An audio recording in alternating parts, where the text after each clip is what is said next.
Welcome everybody to the AFK Orientation with Scholars Dental 2022. This is about the AFK exam, how to prepare, and just everything about the AFK. So let's get started.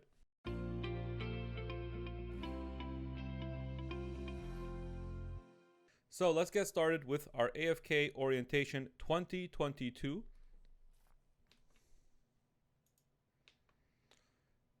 All right, so we do have a YouTube channel for those of you that do not know. And if you have, if you're curious and you have questions, a lot of times you'll find the answers on our YouTube. We have a section under the playlist called Ask Dr. Hafez. You'll find a lot of answers to your questions there.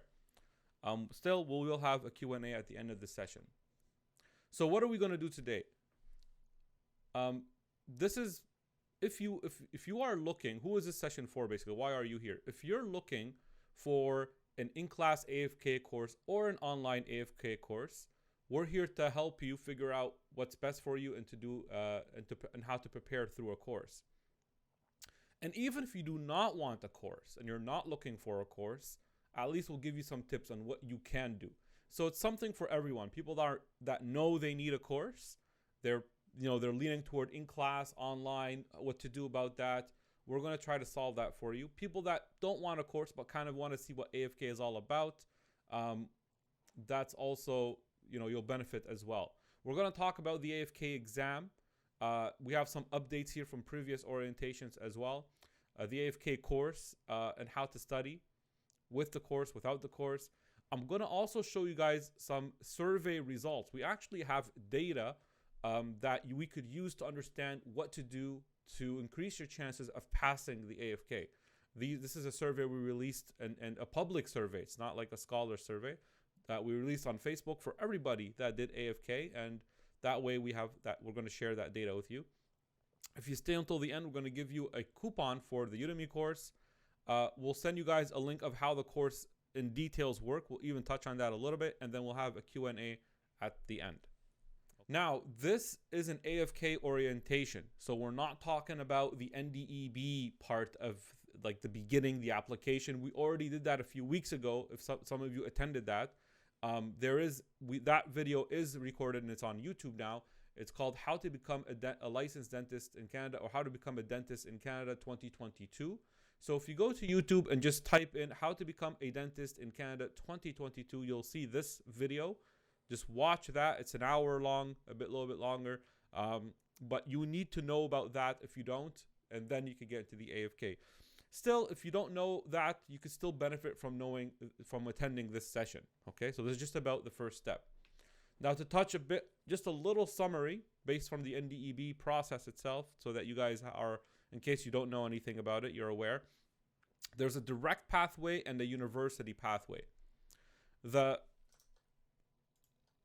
direct pathway, you apply to the NDEB and you have to get approved. That's what we talked about in the previous orientation that we did a few weeks ago, and it's on YouTube. Then you have to do the AFK exam. That's what we're talking about today. And then you have to do the ACGA exam. Then you have to do the NDECC exam, or what was called before the ACS. And then you do the written OSCE exam. The other pathway is you still have to apply to the NDEB, get approved. You still have to do the AFK, or you could put here in brackets, or ADAT, right? And again, we touched on that last time, but this is about AFK today. And then you have to apply to these universities, finish them, complete the program, and then write the OSCE, the written and the OSCE exam. Okay. Now, just to give you guys an idea, what the course we are giving here is made for AFK. We call it the Foundations of Dentistry, but it works for pretty much any board exam, right? So even if you want to take ADAT or IMBDE, it's going to be beneficial. But I would say always book those exams a month after your AFK, just so that you're more prepared. So both of these pathways start with applying to the NDEB. If you want more details about this, go to the video on YouTube. Today, we're going to focus on the AFK exam. Okay. All right, so let's get started. What is the AFK like right now in 2022? The AFK stands for the Assessment of Fundamental Knowledge. So they're testing your knowledge, mainly, your foundational dentistry. It could come from any subject in dentistry. The questions are 200 multiple choice questions, so straightforward. Whereas in ACJ, it's more complicated, but here it's straightforward, you know, just like any multiple choice questions. So 200, right? You're going to get 100 questions. You get to 2 hours to solve them. Then you get a break. Some say 30, 60, like, you know, depends, between 30 and 60-minute break. Then you have another 100 questions that you have to solve in another 2 hours. So it's a 4-hour exam with a break in between. What is the AFK? The Assessment of Fundamental Knowledge, 200 multiple choice questions. You will get a break in the middle between the 100 and the second 100. So 100 questions, you'll get 2 hours to solve them, 30 to 60-minute break, then another 100 questions, and then 2 hours to solve them.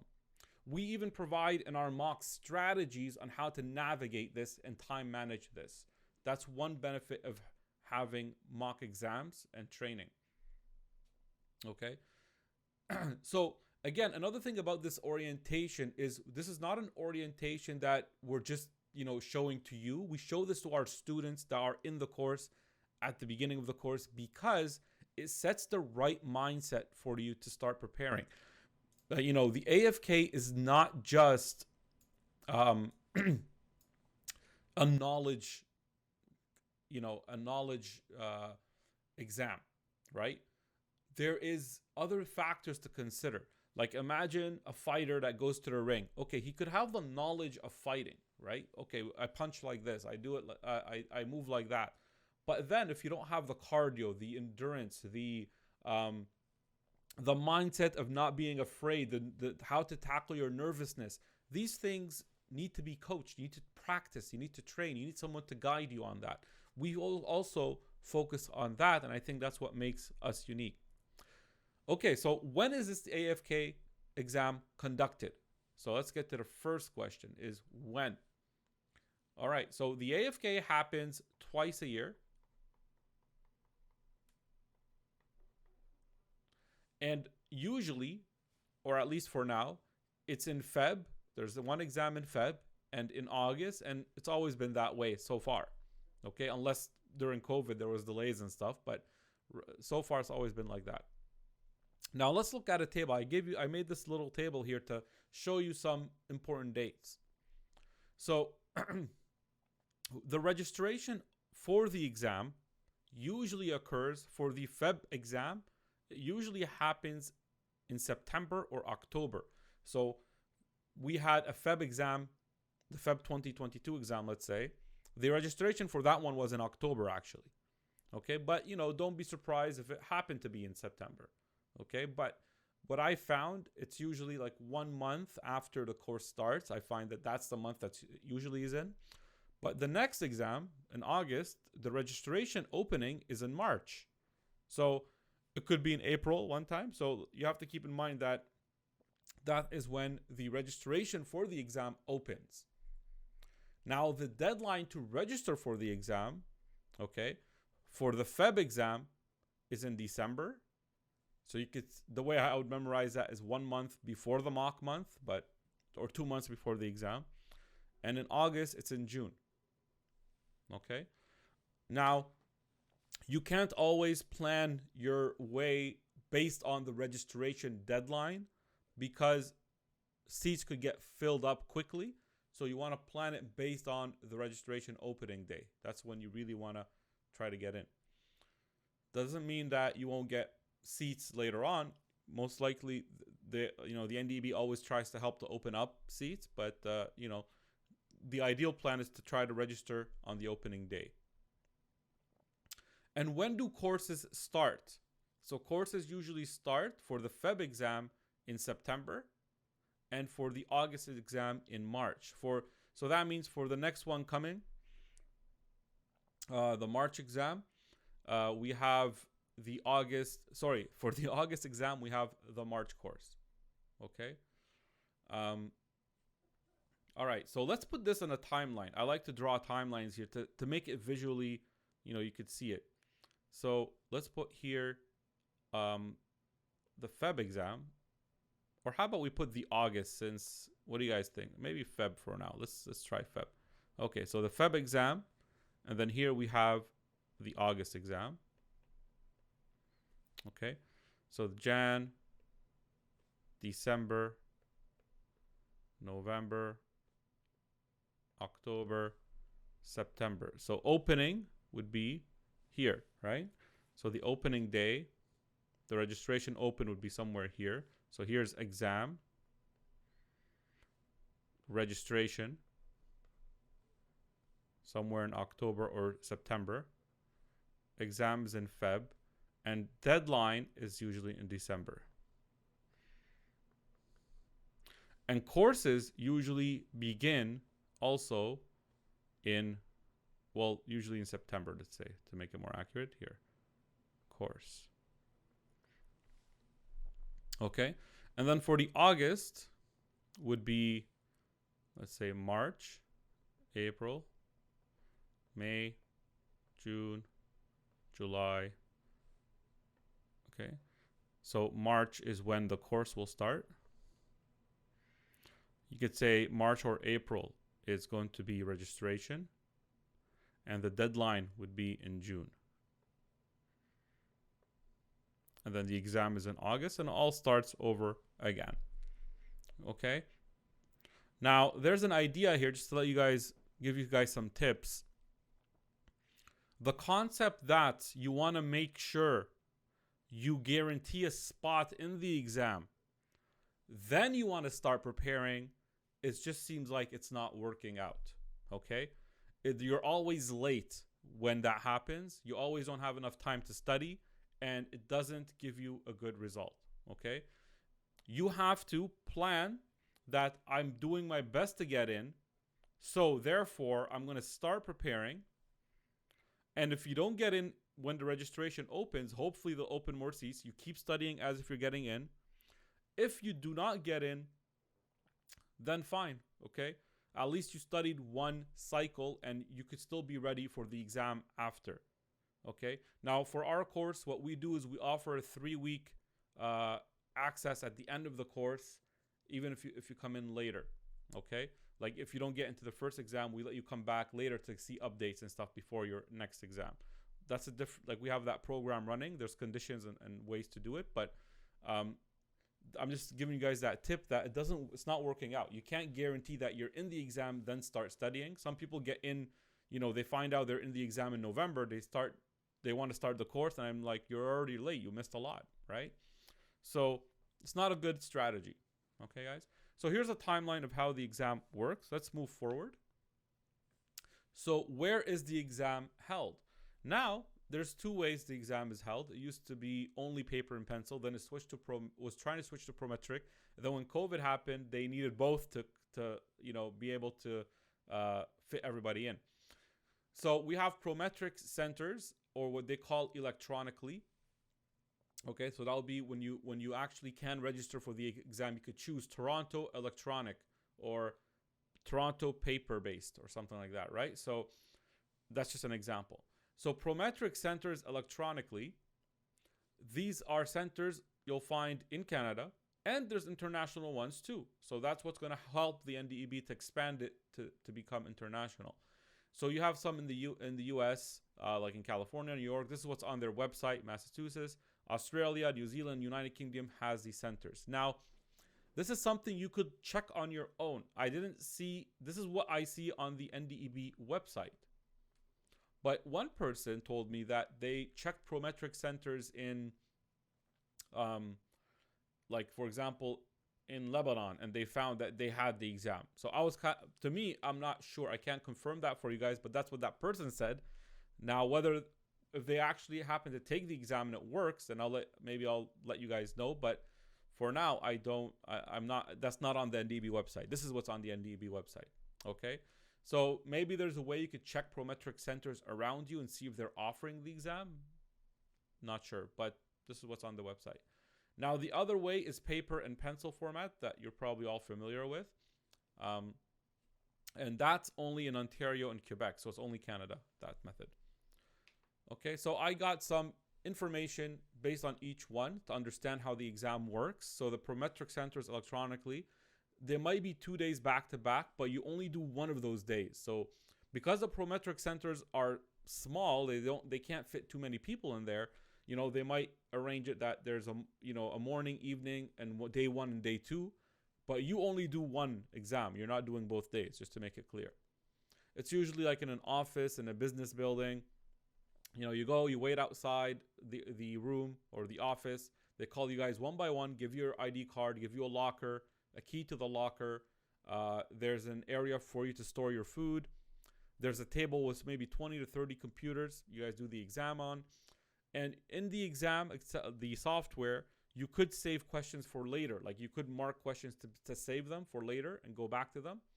The navigator, though, only shows you the number of questions. Some students found that not as, nice. Like they didn't like that. So the navigator only shows you the number. So imagine you have, 100 questions. Well, you have 100 questions and they're just numbered like 1, 2, 3, and you saved 4 for later and maybe 18 for later, whatever. And then you're like, wait, which one was the question that was about that? So you have to click on each one to kind of figure out what the question was. So some students found that annoying because in the paper-based, you can scan it quickly through pages. But some people didn't have an issue with that. You could highlight things in the online exam as well. So that's kind of helpful, right? Now, this is just a little, example. Always check the updated protocol that is for your exam. They will send it to you. So don't rely 100% on this, just giving you an idea. The paper and pencil format, the way they did it was morning group and afternoon group.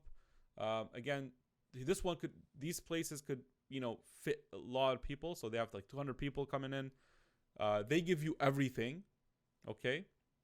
So they don't let you bring in anything, just your ID. You bring your ID, they give you your NDEB ID to enter the exam.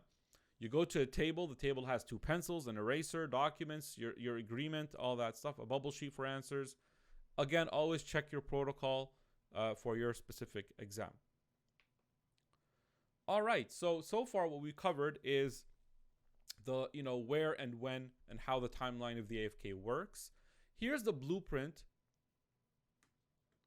Can you ask for blank paper for notes or counts? I know that no. Usually, they told me once in the prometric that they may give you a paper on the prometric, but in the actual paper and pencil exam, I don't recall that they gave me a paper to draw on. But they may. You could check. You could kind of draw or scribble on the actual question booklet, and then maybe erase it at the end if you need, right? But that we'll have to confirm. I do recall in the prometric they do give it to you because you can't write anywhere. However, in the pencil-based, I don't recall that they gave me one. Okay, so all right, so here's the blueprint. Now, a lot of people, I present this here.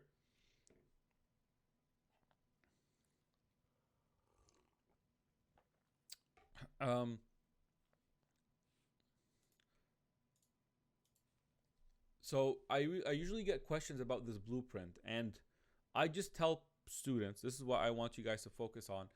Don't rely on this 100%. Okay, like, okay, it says pharmacology, therapeutics,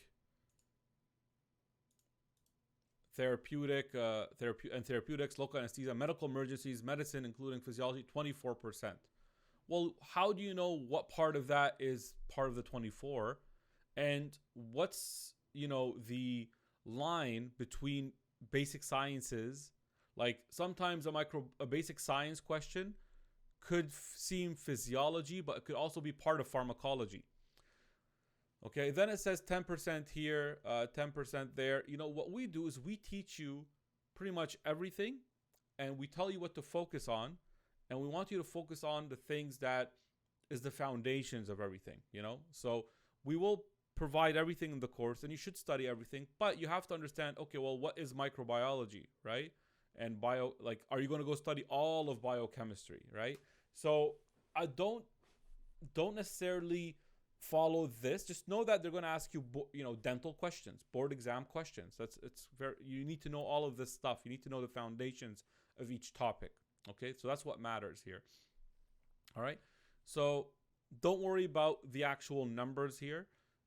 Sometimes they don't follow it. We don't see it, accurate. So just you need to know all of these things and going in hoping to answer all of these things. Okay, or most of them, right? Now, how do you prepare for the AFK? Okay, and another thing is, this is what makes the AFK more difficult, is that you don't know. It's like an ocean of knowledge. You don't know where things are going to come from, right? And I'm going to teach you how to get around that. Okay, so how to prepare? One way is to take a full course, right? Our course will help you prepare, which, it could sound like biased a bit, but it's true. I believe that the course will help you prepare better than not taking a course. Okay, or if you want to do it on your own, you want to study the release questions, right? You want to study review materials or books. What do I mean by that? Like Dental Decks Part 2, Mosby Part 2. You don't want to actually go into references. So if you go to the NDEB website and their study material, you'll see like hundreds of references. You can't read all that. And even if you read it, you're not going to retain it.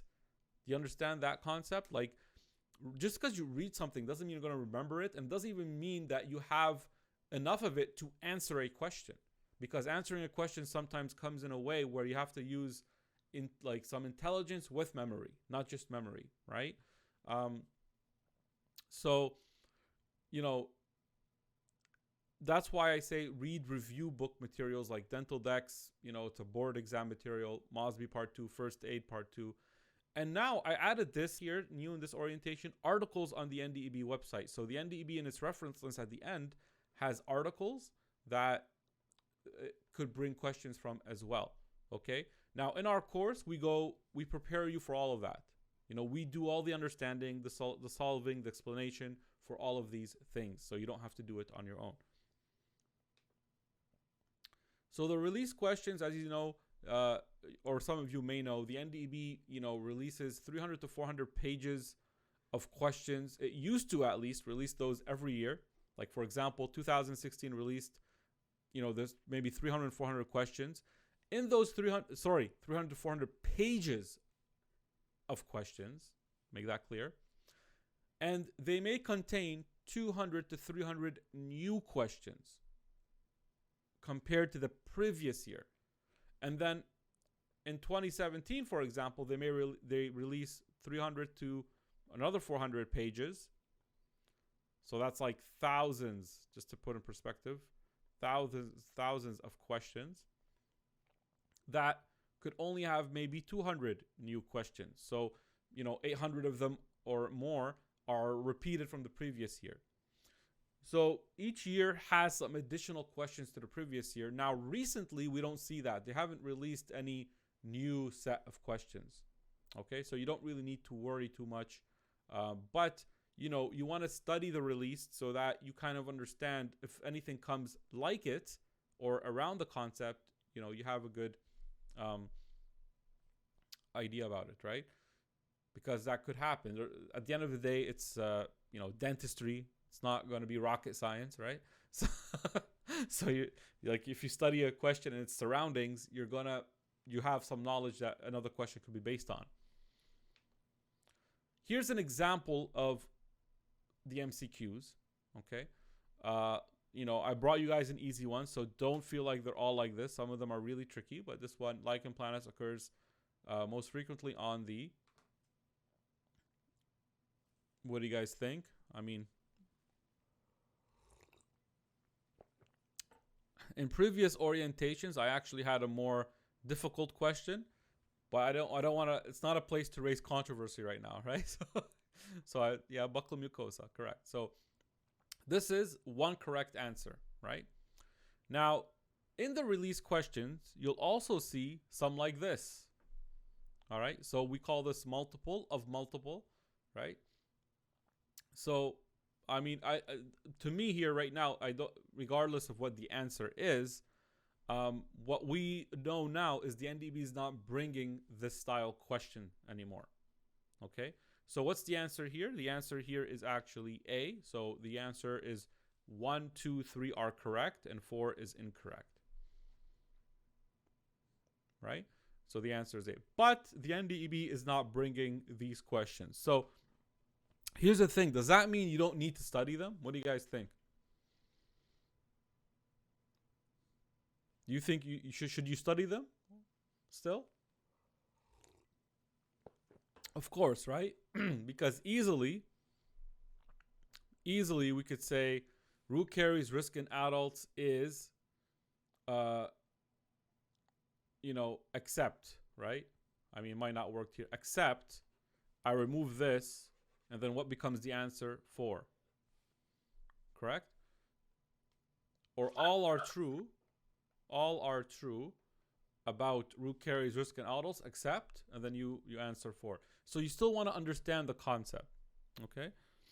I don't think they'll bring these back, like the multiple, but it's not hard to keep the question, just modify it and just make the answer. Yeah, the camera will sometimes do that here, but okay, it'll take some time to regenerate, no problem. All right, but the one on, let's keep going. And so that's pretty much how the questions is. Now, this is where it's really important, everybody. Please pay attention here. We're going to start getting into the right mindset and why people screw things up, okay, and studying for board exams. In general, okay, if you study or you look into knowledge or research, like the world, there's so much controversy, right? Like if you ask anybody about nutrition, everybody says something different. If you ask, there's going to be some controversial areas, okay? If you look at the questions and concepts in general, okay, you're going to find that there's consensus maybe that things, what does that mean? Like things we're sure of 95% of the time. And you will find that there's going to be questions or ideas that are controversial or confusing, right? Sometimes there's a question where you could find 2 references that support 2 different answers, or you could argue subjectively one answer, the other person could interpret it and argue it in a different way, okay?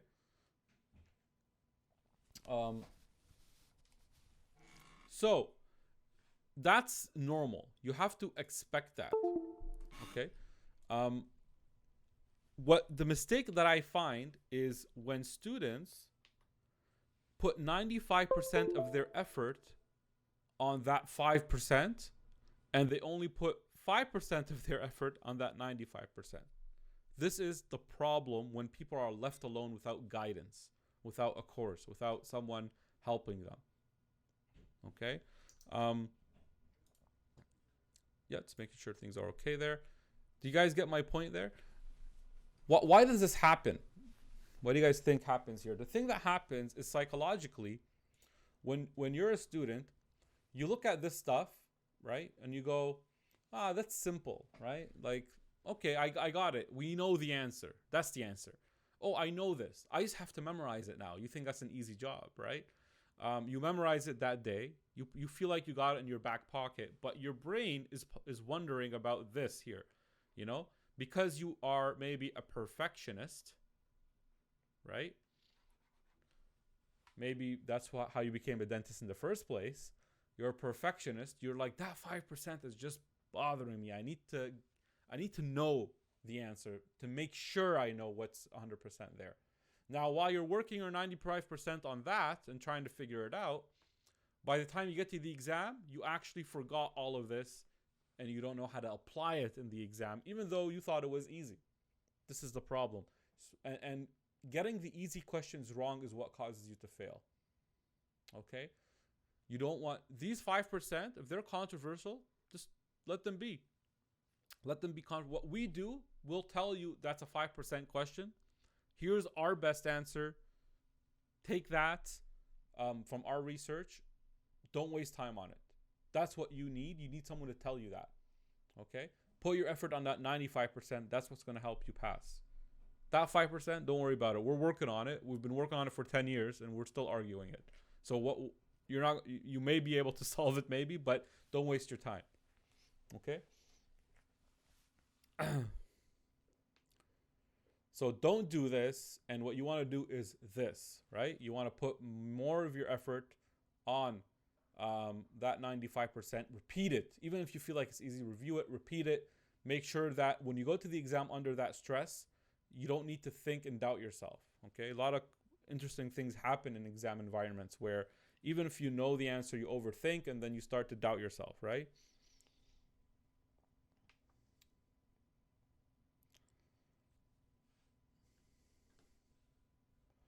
Okay, so here's an example also what happens when you focus too much on that 5%, right? So this has actually changed a bit. You can't really say 4 months. Maybe it's like 5 to 6, right? What happens is, let's say you start a course, right? And this is for mainly the students that are registered with us too, to focus on this concept, because it's important for people that are registered, especially people that are working and taking the course, okay?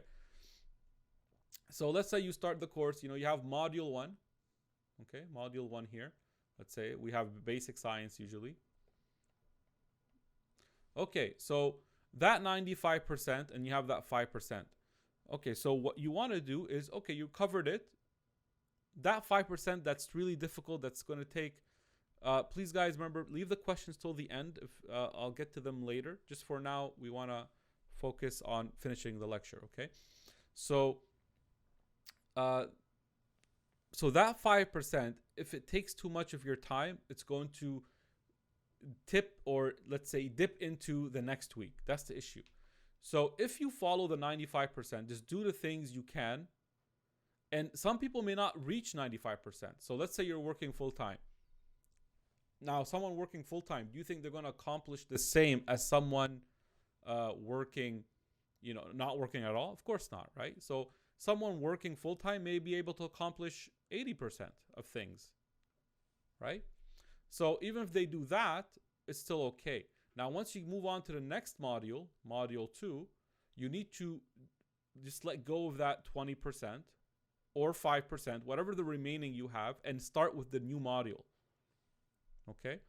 And then capture whatever you can from that module. This is how you manage the time during the course. So maybe you're someone that could get 95%. Maybe you're someone that could get, if you're working full time, maybe you could only do 80%, right? Maybe you could do 70% if you're really, really busy. You have to be realistic with your time, right?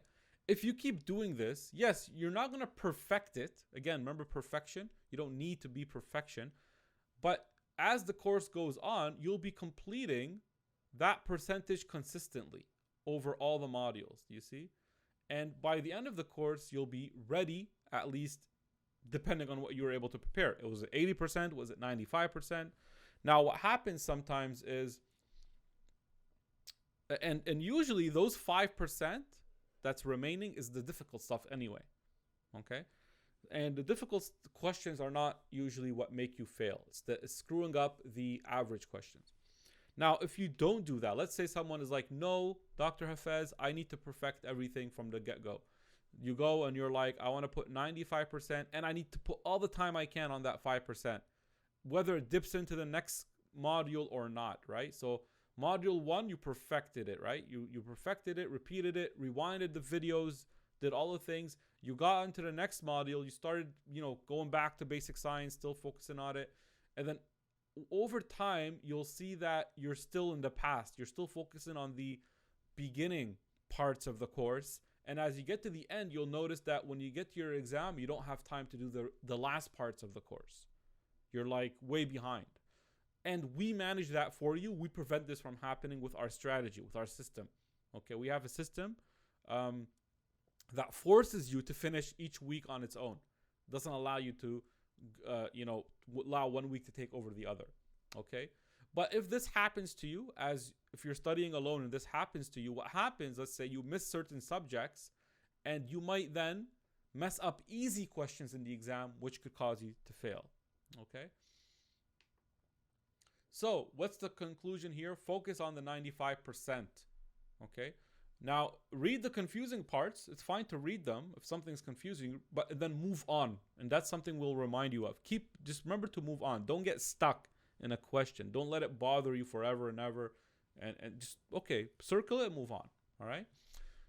If a question is subjective, you may never confirm an answer. Some questions are like, clinically subjective, and we've been arguing them in a way where it's like, well, I could argue this and I could argue that. So are you going to ever reach a conclusion, or can you ever find a reference for that subjective concept? Not really. If a question has two options which can be confirmed with a reference, then just move on and leave it until the exam. Don't let it bother. It's one question. You may be worried about something that's not coming and taking away from your time that actually matters toward other things. So what the course does is that it'll speed up this whole process for you. It'll tell you what not to focus on, what there is an answer for, and what is subjective. And, oh, this has been discussed for a long time. You don't need to think about it too much. Okay. All right. So so we talked about release questions. So that was about, if you guys remember, we're talking about topics to read, right?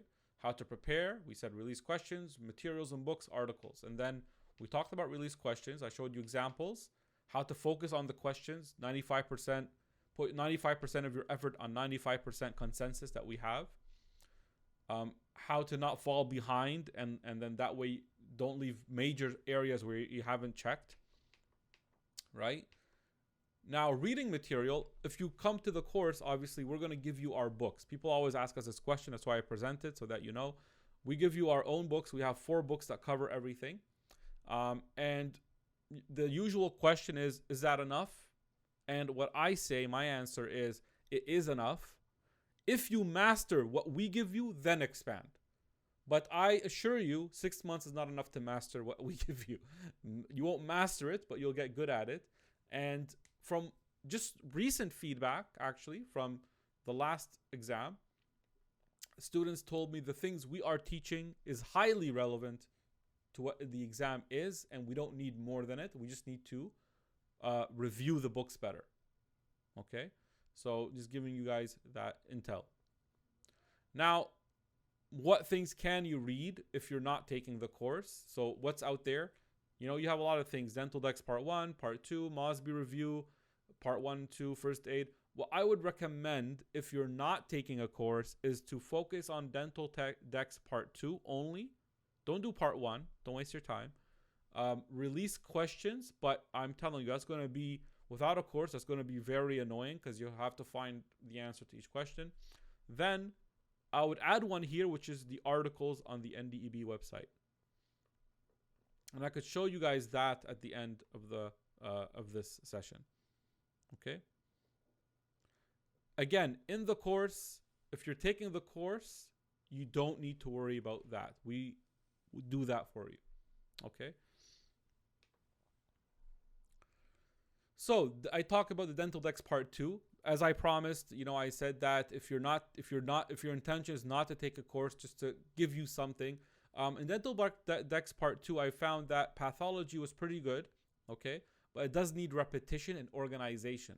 So it's very random. When I studied for the exam, I organized it, and you just have to repeat it over and over. Periodontics in the decks is pretty good. It's comprehensive. It needs, though, explaining. I found it like you want some more visuals, and again, in the course, we fix all that. We organize, we did all that. But I'm just saying, if you're doing it on your own, just take these things into consideration. Now, pharmacology, I think, in the decks is not good for beginners. If you already know and you have a good foundation of pharmacology, you could review from the decks, but I don't think it's a good start for you. Dental materials, it's all over the place in the decks, to be honest. So just some comments. It's you have a little bit in restorative, a little bit. There's no actual dental materials based on the one I have. I have the 2012, so I'm not sure if they changed it recently. You guys let me know. Do they have a section? If anyone has a newer version, do they have a section for dental materials? Maybe they do now, but previously they had it distributed in restorative and prosto, and it was never named dental materials. Okay. Of course, in the course, we have our own dental materials lecture.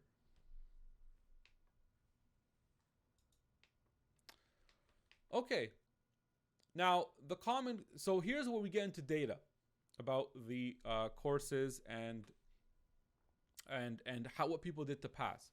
So the common question we get is, can you pass without courses in 2022? I would say it has become very difficult now to compete.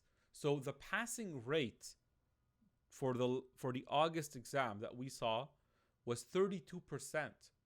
So it's very competitive. Now, that means they're taking the best, like the best of the best there in the exam are people who are passing. So the question is, do you think you could accomplish something similar or better than someone taking a course? And if you just look at the logic, you can't.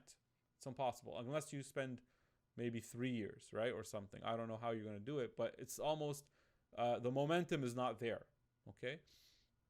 So I would say it's very, very difficult, right? It's not the wise thing to do. Okay. Now you might ask, well, what do courses do? So the way I look at it is you need to reach a certain point for you to pass. A course will help you achieve that point more efficiently and faster. And this journey depends on the pace of each individual student. So example, one student may require 6 months without a course and 3 months with. Another student may need 1 year without a course and 6 months with. So just to give you guys a better idea here, imagine this is, your starting point, this X here. And you need to get to this point to deserve to pass. Now, everybody is different. Everybody has a different starting point. So this is student A, this is student B, right? Based on, there's a lot of factors. What are the factors? Well, when did you graduate? And these are things I do in the consult, by the way. So whoever here is approved and needs help to plan, because I want to prioritize you because you're more urgent, just because the course is coming up very close and you don't have a lot of time. So I would say people that are approved, you could book a free consult. I'll go through your lifestyle, like what's going on in your life, and try to figure out how much time you need and how to plan for your first attempt. Okay? So Fardeen, if you could, you could send in a free consult link right there to book a free consultation. Again, please, if you guys, people that are approved or on their way getting approved, just try to take care of them, because we have 2 more weeks till the course starts. And then everybody else could also book a consult, no problem. We're welcoming everybody. But the concept here is, if you are a fresh graduate, you might advance faster, right? You kind of are already in the habit of studying. If you're someone that, let's say, working full time, right? Then there's more factors against you. It's going to take you longer to get to this passing point, okay? This target here, it's going to take you longer to get to that point. If you have, family responsibilities, right? That's distractions. If you have distractions like things that happen, things you can't, control, right? Like, maybe you got sick, or someone in the family is sick, or it could be even a good thing, like, you might have a newborn that you have to take care of, just like random factors that happen, right? Maybe you're traveling, like just you're moving, you're immigrating, or so all these factors. And then there's the individual factor that is very hard to measure. That means like your ability, right? Like your ability to understand, your ability to memorize, your ability to time manage yourself. All these are different skills, right? So these are all factors that change how fast you're going to get from your starting point to the passing point. Okay? Some people may have a slow pace. It takes them a long time. Some people may have a fast pace. So student A may need, 2 years to get there. Well, if they take a course, the course may do it for them in 1 year. Student 2, or student B may need 1 year. But with a course, it may be 6 months. Does that make sense? So you can't say, how long do I need to pass? You're not a robot, right? It's not like a cookie cutter thing here, right? It depends on you. It depends on your life. And that's why I do the free consults, is to figure out realistically what you have to offer and how to get you to that point and estimate how long you need. Do you need a year? Do you need 2 courses? Do you need, or can you do it in one cycle? Or what we do is sometimes, or always actually, we recommend people to register early to get the books, start reading them before the course, and then then start the course so that they have a longer duration of studying. I'm going to show you why we do that. So understand the pacing.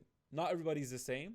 You have to compare yourself with your own self, right? Too, and figure out, see what works, as long as you're giving your best and you're being realistic. Okay. So that's what that means for everybody. The course will speed up your ability to get to the passing point, and could be actually something that everybody, like, without it, you might not be able to pass. So here's the data part. This is really interesting. This is new, and you guys are probably some of the first to see this stuff that we have. At the end, if you guys want, I could show you the live file so that you guys could see that, to see the actual, like, Google form and how we have it, so that you don't think I just wrote these and then it's something. But I could show you guys that at the end. So a question: do you have any material for startup before classes? Our material. So it's not, you register for the course, you get the material early, then you could start the course later on. That's fine. But as long as you register, we'll ship it to you, and you can start reading that material beforehand. The other one is, we have a book on Amazon for basic science, and on Udemy, we have videos for basic science if you want to look into those. Okay. So this is a survey we launched publicly on Facebook, everywhere, for people that did the AFK in August. And we just wanted to know what was going on, what they did, what happened, to get some data. So we had 63 people respond. Hopefully we'll get more, but right now that's how much we have. Still good pool sample. And the first factor we want to talk about is a course versus no course. This is data here, right? To show you the reality. Now, the answer to the question,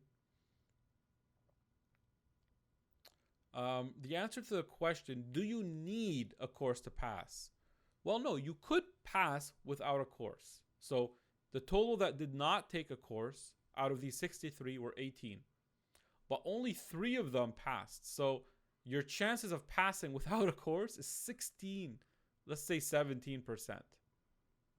Like, that's not a good strategy for something you have limited attempts to do, right, guys? So if you have only 3 attempts, you don't want to risk that. That's a bad percentage. 17% is not great. That's like saying, well, if someone else did it, okay, well, if someone jumps, from a building and survives, doesn't mean it's a smart decision, right? So it's not the best strategy.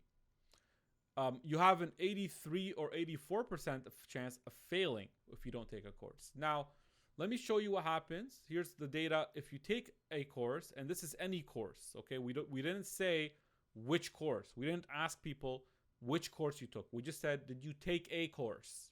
Okay. And you can see here, taking a course and passed was 51%. And people that took a course and failed were 48%. So isn't that interesting? What's interesting here is the AFK is competitive, right? The AFK is competitive. Even if you take a course, you only have 50% chance of passing. It's 50-50 if you take any course. Do you guys get the point? But compared to not taking a course, it's triple the chances, right? So you're more than 3 times. You increase your chances by 3 times multiple when you take a course. When you don't take one, 70% chance of passing. If you take one, you're 3 times more likely to pass, but still it's relatively not major. Like, it's 50%, still 50-50. So the concept here is, you want to do everything you can to tip everything into your favor. Don't make things go. It's already hard enough to pass this exam. Don't do things that are under your control, that go like that cause you to fail. Do everything that will cause you to pass, and you still might not pass, but do everything at least that's in your control to pass. Now, we have one for our scholars AFK course, and our scholars score is 83% pass, but there is conditions. You have to follow our tips. You have to follow our instructions. What does that mean? You need to attend the live sessions. You have to attend. You have to study, right? You can't just attend. You can't just say, I took the course and I didn't pass, but you didn't study, obviously, right? So what are the conditions that will get you that 83 or 84% chance of passing? For example... Okay. Sorry, guys. Someone is unmuted. Please mute. Okay. So what is the... Sorry, where was I? Okay, so what are the things that get you that percentage to pass? Attending, studying, attending the live and asking questions, and basically attending the full course and doing the exam within a year of the course. So doing the exam within a year. Okay, I found that to be an important factor to increase this chance. So if you calculate all the people that took scholars course and then they're passing, it's less than 84%. But if you calculate the people that did the course within a year of the exam, it's 83%, you see? So, and this is, how do we help you with this? So for example, this is why we do the 3-week review. If you take the March course and you're preparing for the August exam, right? But you don't get in, and then you have the next exam after that is Feb, right?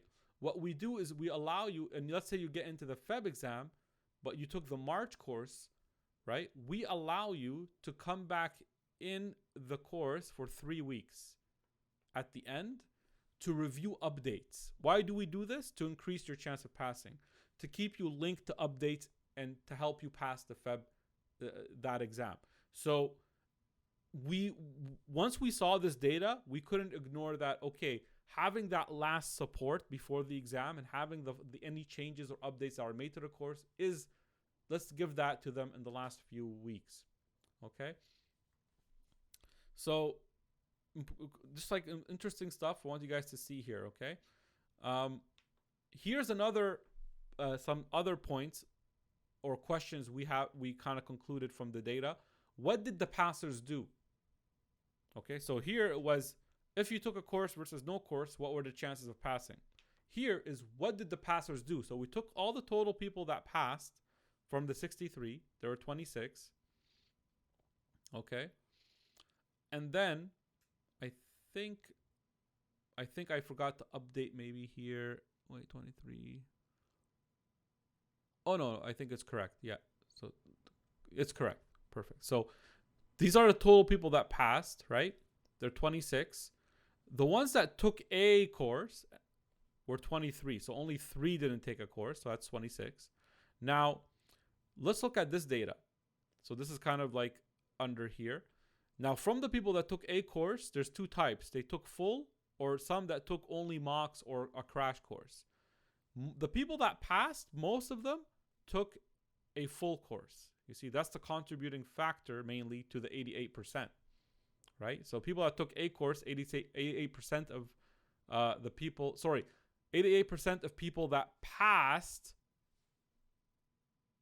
took a course, and 80% of that is full course. So the full course is the key.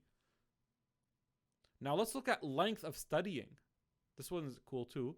You can see that people that passed say they studied 6 to 12 months. Most of them say that. So 50% of them say we studied 6 to 12 months. Right? A lot less passed in less than 6 months. And very little go actually over 12 months. Okay? But it's possible. So you could take the main... So this is what did the passers do. Took a full course, studied 6 to 12 months. And that's another thing. How do we help to do that, as I mentioned? Okay, let's say your course starts in March. You're going for the August exam. if you register, let's say in November, we will send you the books in November, even if you pay a partial payment. Now you have the books to read from November to March. So that's November, December, Jan, Feb. Like it's like almost 4 months. So 4 months plus the 6 months, that's 10 months of preparing. So we increased your duration without increasing the cost for you. Do you get the point here? That's how we help. By using this data, we're able to implement the concepts to help you increase your duration without increasing your cost, keeping you, within a year of the actual exam by giving you the 3-week free review, right? And we only offer really right now mainly a full course, right? And we try to make that as flexible as possible for everyone to be able to take. Here's another question. Do crash courses or mocks alone for first people, like for your first time, do they work? So here's some of the data as well. So people that took a full course, of course, any course, we're not talking about the scholars course here. The people that took a full course and passed, 52%. But if they took only mocks, they only have a 25% passing chance. So they're most likely to fail. And people that took a crash course, 33% chance of passing. So they're still most likely to fail. The only way you become most likely to pass is if you take a full course. Now let's go back to no course. Excuse me, no course and pass is 17%. So with a full course, you're more than 3 times your chances of passing. With mocks only, you're less than doubling. So I don't know what to say here. You could say 1.5 times. And you could say with a crash course, maybe you're doubling your chances, right? A bit. So, and that's not even a lot of data, to be honest. Because we don't know, first of all, we don't know if these crash course people took a full course before or not. Also, we don't have a lot to actually, conclude from that. So it's a little bit unfair to be sure, but the one at least for the full course is a bit more clear. And then we asked the question, how long to prepare? And you could say we already took that from here, but that's different. This is what did the passers do? So, and then under it was the length. Here is, let's look at the length and who passed. So someone that studied less than 6 months has only 16% chance of passing. So only 4 out of the 22, out of the 25 passed that studied less than 6 months. When you study 6 to 12 months, you have 61% chance of passing. And when if you study more than 12 months, you have 56. So that means these two are okay, as long as like you don't get fatigued, right? So from this, what do you conclude? Full course strategy within a year of your exam, right? And try to study minimum 6 months. So you want to keep it more than 6 months if you can. Okay. So study for 6 months or more. So 6 months should be usually, I think, good enough. More than 6 months or more. Be realistic here. And this is why I told you guys about what I call them usually in consults is a type 1 or type 2 student. I say type 1, someone that could study full time. So that means you do not need to work or minimal work, maybe 2 days a week, right? No family responsibilities. They're a recent graduate. This is all things in your favor. I would usually tell these students, you know what, you might be good for just 6 months. That's it. You're good, I think. Just do your best now. For a type 2 student is the opposite, right? Must study part-time or less even.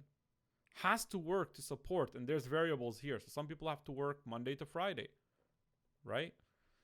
The course could still be taken. Our course is flexible. But now the effort of you studying is going to be less. You have family to take care of.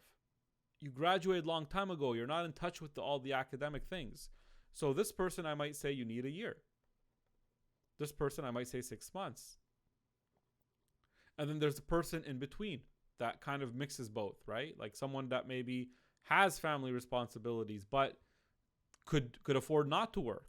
right? Could stay at home and study full time. So this is why the consults are useful, guys. If you want to book a free consult with me, please don't scribble on the screen.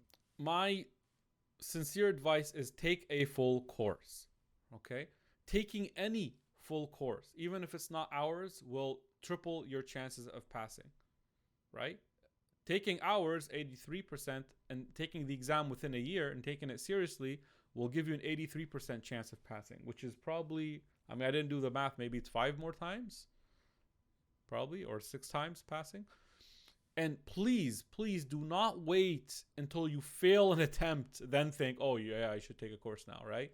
Like, your second attempt is stressful, okay? Unless that first attempt is part of your plan, and I do that with some students in their consults. And ask the question, what's more important, time, right, or money? And this is like an honest thing to think about. What's more valuable to you? If you fail, you're wasting 6 months, right? 6 months of delaying yourself as being a licensed dentist, you know?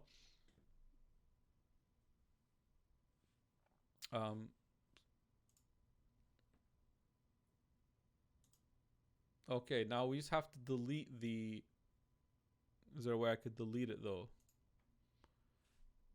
Let me see. Okay, there you go. I got it. Awesome.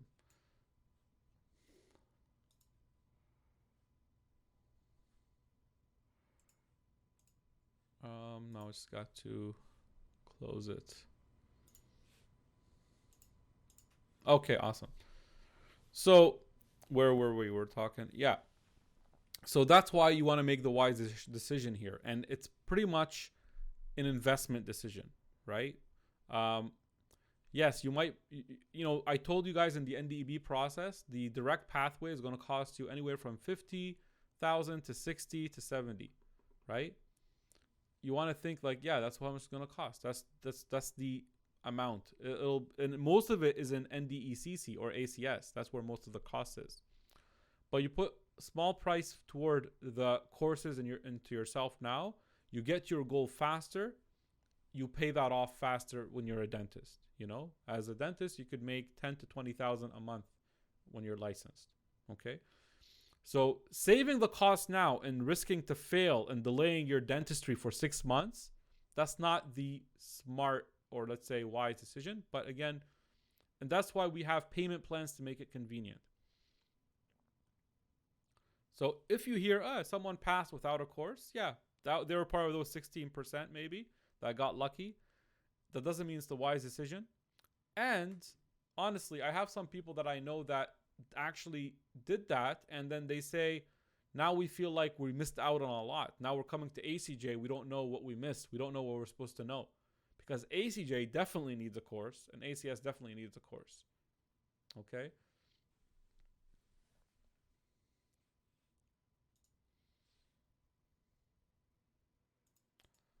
Another question is, you know, a lot of people worry about the online concept. So our course is mainly online. We figured out a strategy that it became, people ask us, is it as good as an in-class, right? The reason we stopped doing in-class is because our online now, it's actually better. Okay?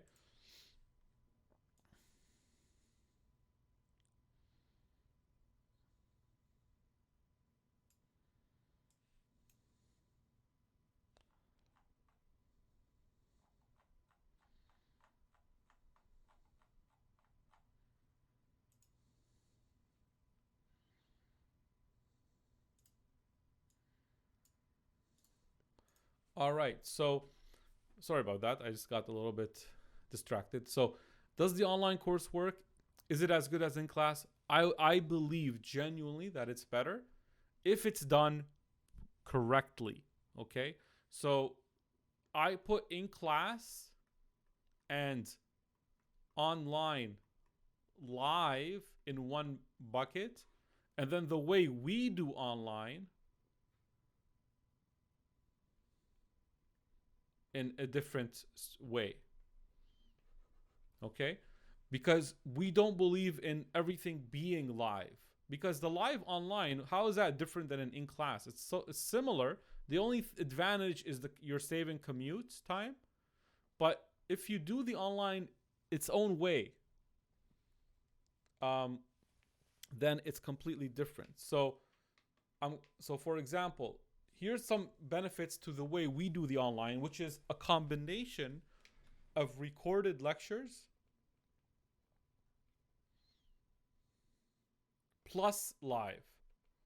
So you don't want everything to be live, because that's just now like a new in class, but you're just doing it online, right? You want it to feel like there's something new here. Someone is asking, do you have a sample course? We have. If you're looking for, if you like the way we teach, you could go to Udemy and go to Basic Science, and you'll find a sample course there for Udemy. We also have a, we could show you how 1 week of our course works, right? In a video soon. So why do we believe the online course is better, the one we provide? Well, yes, it does save you commute time. That's hours every time you go, right? Our important lectures, the important stuff is pre-recorded. You do not miss explanations, right? Imagine and why am I saying this, guys? I'm saying this because people ask me this in consults all the time. I'm giving you this so that you already know it now. So if you're in class and you needed to, just go use the washroom or go get a coffee or go get some water, right? You miss things and you don't even know what you missed. You come back and you're like, what did I miss? You don't know. You don't know what you missed. You don't know the explanation that you missed. You don't even know what to ask about that you missed, right? What's the difference between that and a completely live online, right? A completely live online is the same thing. If you go to get a coffee or water, you come back, you miss something. So what we do is we have our important lectures, the content that we want you to hear is pre-recorded so you don't miss explanations. Now, what's the benefit of that? Students could understand the content before asking questions in a Q&A, in a separate Q&A session. So our live sessions are only Q&A. They're not actually lectures on the live. They're only Q&A, but we could go and repeat things if you don't understand them. But that makes it, it gives the student time to develop higher quality questions that gets really to the bottom of things, that clears out all their doubts. So the live sessions are dedicated to a Q&A, which, why is that a good thing? Because first of all, if you're in class, right?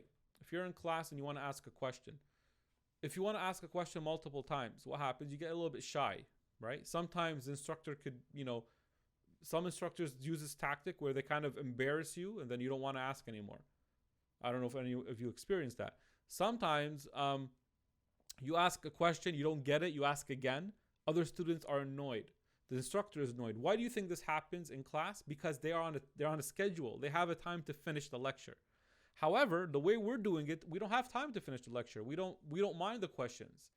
The live session is dedicated for questions. If you don't ask, it'll be nothing to talk about. We'll just be hanging out and socializing. But if you guys, the whole point is that you come and ask as many questions as you want, and we dig deep into them.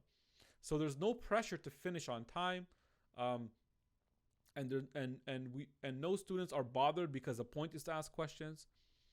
Asking questions is more comfortable for shy students that don't want to put themselves on the spot inside class, especially with some instructors that have the strategy of embarrassing the student a bit. And also you have this choice to speak the question or to type it if you feel uncomfortable speaking, right? So all of this makes our online course better than any other in class or online. The only concern that is left out maybe is the social factor, right? People go like, well, I kind of like to go and socialize and hang out with people. That is true, but that can be solved, right? And it's not even an objective factor that will improve your performance in the exam.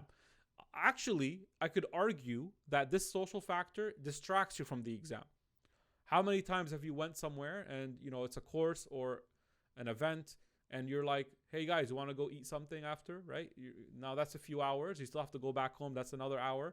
You're wasting time that you could be studying. I'm not against it. I'm just saying objectively, it could actually waste your time, right? Instead of adding to your exam performance. But we do compensate for that, for the social part in a way where we have Discord, we have channels, we have the Zoom sessions where we hang out, we have the WhatsApp group. So we have ways that we could hang out and talk still, right? Another thing about the going to class is that it tires you out more. And people, when they feel they went out, they put their clothes on, they feel they accomplished something. But realistically, the person that did it online, the way we're doing it, actually accomplished more. They had more productivity. Okay, so I'm just telling you, the online is superior. That's why we stopped offering in class, because when we're looking at both, we're like, wait a minute, it doesn't make sense to tell people to think about this if this is better. Just show them that this is better and start taking it. Another thing, for the instructor, it's better because now I don't have to review the two, and then I don't have to waste 2 days just explaining the lectures. Instead, I could look up for new things to talk about and answer your questions. You could spend your time with the instructor interacting with them instead of just them, saying the same thing every year. You see that in the videos, and then we come to the live Q&A and talk about it, right? So just to compare in a little table, the online we provide versus in-class or live only that others provide, or in general, we think the lecture strategy is better because you could rewind, you don't miss anything, you could repeat it, you could go on your own pace, even flexible schedule. In-class and live would be worse. So why would we offer that if we have something better? Efficiency and productivity.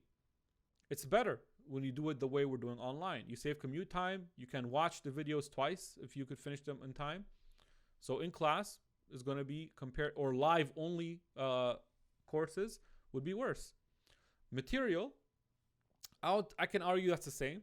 Like if you're the books and the content for online, we ship it to your address, and we do have ways that you could see them through the online platform. For in-class or live only, I think some will ship, and if you're doing in-class, you might have to pick it up, but that's not a big deal. So I would argue that's the same. Questions, your questions, you're going to develop better questions because you're much more comfortable to ask the questions, and you get to see the entire content, then ask.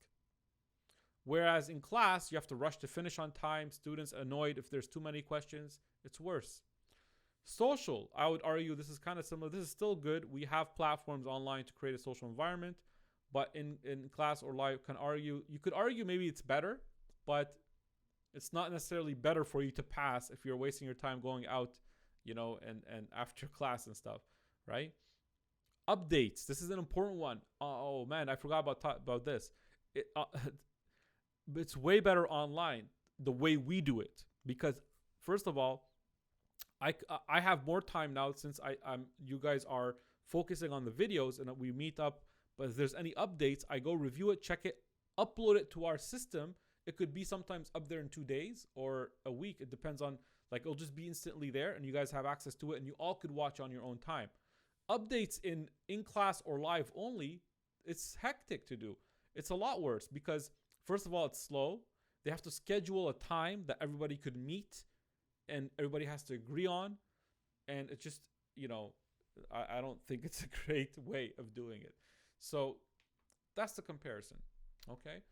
I'll look at maybe just a few questions here before I go to how to study. Just to see, what if we take the course earlier and the exam in the next session? Would that still be helpful since they might come up with new things or change the pattern? That's a question I could talk to you about later. Can we leave that till the end? And if we don't pass in the first attempt, would you still be able to help in the next one, or do we have to register all over in your course? So we offer everybody that takes, okay, so if you take the course once, we offer a 40% discount on your repeat, and we offer you a 3-week free review before your actual exam. So that's how we help, okay? If you couldn't pass from your first attempt, it just means you needed more time, right? You needed more time to pass. The content we have helps you to pass, but now to get it into your brain and you using it properly may take you 6 months or a year. So if 6 months didn't work, you need a year. And what we do to help is we offer you the second course, the repeat, for 40% off. The question is, no, you do not need to buy. The question is, do you need to buy more material other than the one you are sending? No, you do not. Okay. Uh, good question. I thought this probably was obvious, but I'll get on this. Question is, do we have to pay shipping fee for materials? No, it's included in the course price. Okay, so again, now let's leave the Q&A till the end. Okay, guys.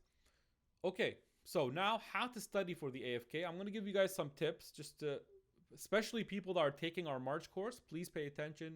Implement this in the beginning. You must identify your weak points. What I mean by weak points, not things you don't like. That's not what I mean by just I don't like this. That's not really necessarily the weak point. It's things you frequently forget. Okay, you need to know what that is, and that's active. That's something that needs effort. You have to actually find that out. Okay? So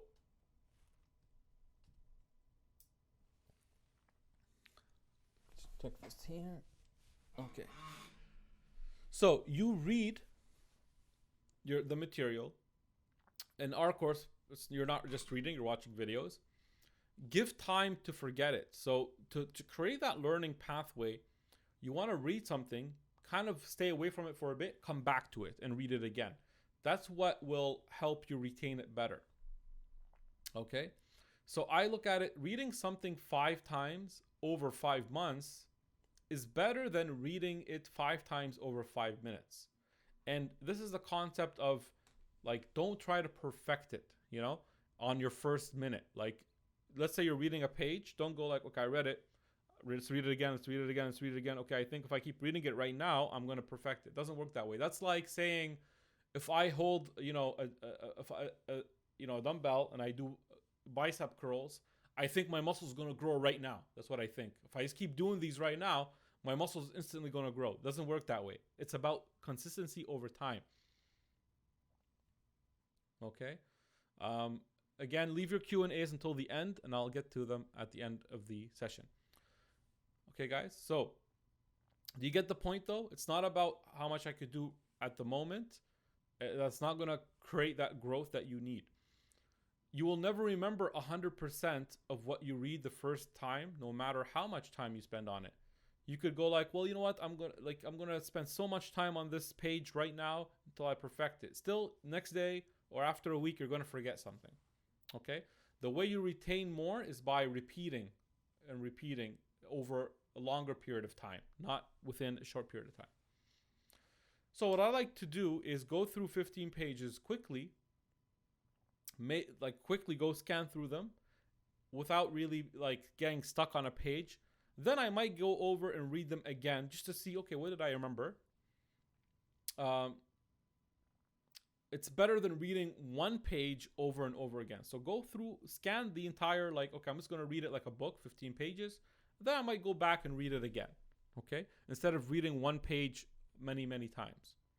Another strategy is to create questions so that help you check if you remember it without checking if you remember it. So, for example, if you create a question, you answer it and it's correct, then you know that, okay, I remember what's in this paragraph, right? Without looking. But if you don't create that question, you have to actually look to see what's in it to remind yourself to check if you remember it, but then you don't know if you actually remembered it or did you just see it first and then remembered it, right? So the way to do that is to create questions on the top of the page about the paragraph so that you don't have to look at the paragraph, but know that that question helps you know and test yourself if you know that paragraph. So that's a strategy to figure out the things you forget and the things that you don't forget. That's important, remember? So creating questions, and I'll show you an example of my decks when I did this, okay, guys? So I say usually when I study the dental decks, I did them 4 to 5 times, and that's how I felt really good with them. So in our course, I would say it's probably less because the videos count as one and they're more, you know, they're explained better than just reading dental decks. So reading the books 2 more times after that may be enough. But if you're not taking the course, when you study the first time, just read and expect yourself to forget what you read. It's normal. The first reading almost doesn't count. It's like you're just getting to know the material, okay? So try to finish it fast. Just try to get through the content. That way you're kind of figuring out what's in it. So you're just kind of figuring out what is in the material, what's the table of contents. Try to understand, try to learn. When you get to your second time reading, here now you already kind of know what's inside. Now you just want to focus on understanding everything. And make sure to note, oh, this seems like I read it for the first time. Oh, this I remember I read it before, you know? There's going to be things where you feel like you read it for the first time, even though you didn't. And at this phase, I think it's a good time to start creating questions. So you go, okay, question, here's a paragraph. Question 1 answers this. Question 2 answers this. And then you create a question. And then now you don't look at the paragraph. You just look at the question and answer and check if you answered it correctly. Excuse me. Okay.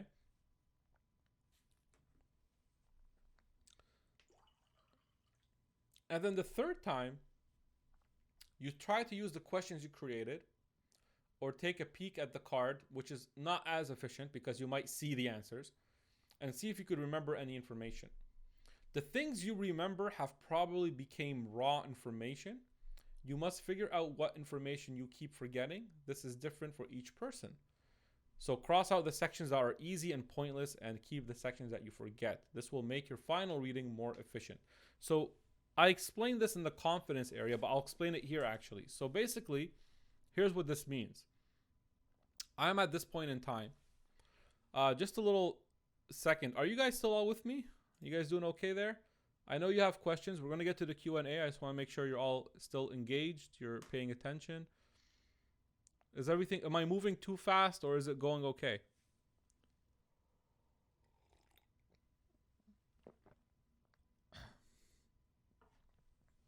Okay, great.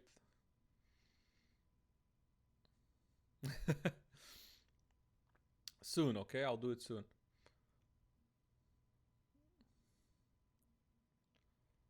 Okay. All right, awesome. So let's get back to this. Let's finish. We have to finish, then we'll get to the Q&A. Before the Q&A, we'll take a break. We're not too far from the end. So again, you're at this point in time. Let's say you're studying a specific topic in pathology, right? So let's just say, what do you want to call it? Let's just say, assume it's the DECCS and it's card, I don't know, 41, okay? All right, you're studying this card in patho. Okay, now you created some questions. Okay, after, you're studying other things. So you're studying other things here. And 2 months go by, right? 2 months go by. And then, now you're reviewing patho again. So you're back here and you're reviewing patho. And you get back to this card, right? And you're like, oh, cool. I saw some question. I have some questions created. Let me see if I know the answers to these, right? So you look at the questions and then you find yourself that, hey, you remembered how to answer them. You check the back. You're like, oh, I covered everything without looking. So what does this mean?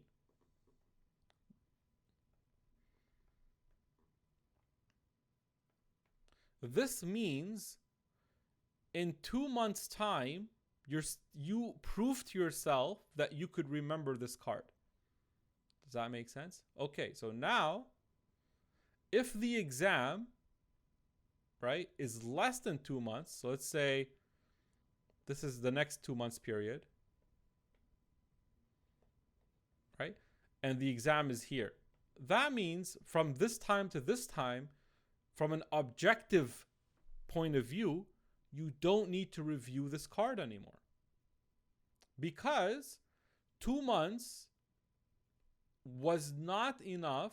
So you can make this statement. 2 months was not enough to forget card 41 patho.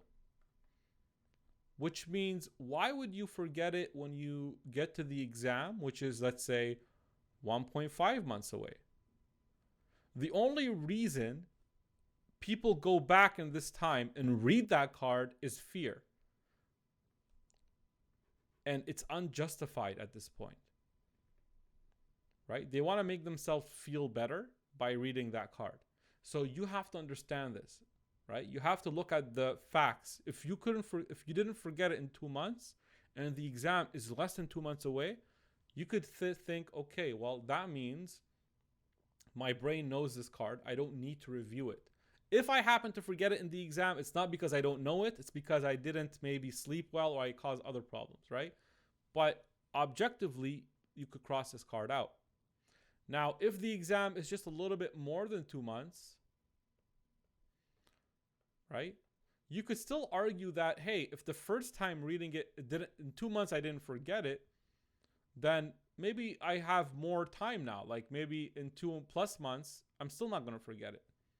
But let me do a different color here. Let's say you're doing pathology and then you had card 42. Let's not step too far away. But you found out here card 42, you forgot it. Then what you would do is you would circle this card and include it in your review. So I should review this, review card 42, right? And cross out card 41 so you don't review it.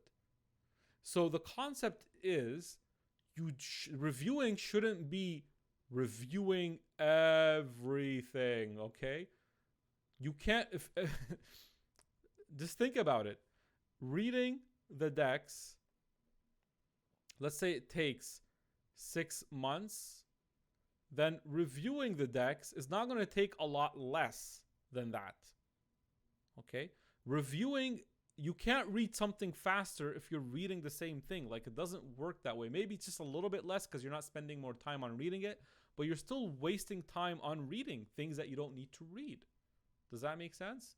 So how did I, for example, review? When I say I reviewed the decks in 3 weeks, that doesn't mean I actually read the entire dental decks in 3 weeks. It means that I was reducing these cards to a point where now these are in my brain and I'm collecting the ones that I forget, and those are the ones I'm reviewing in 3 weeks.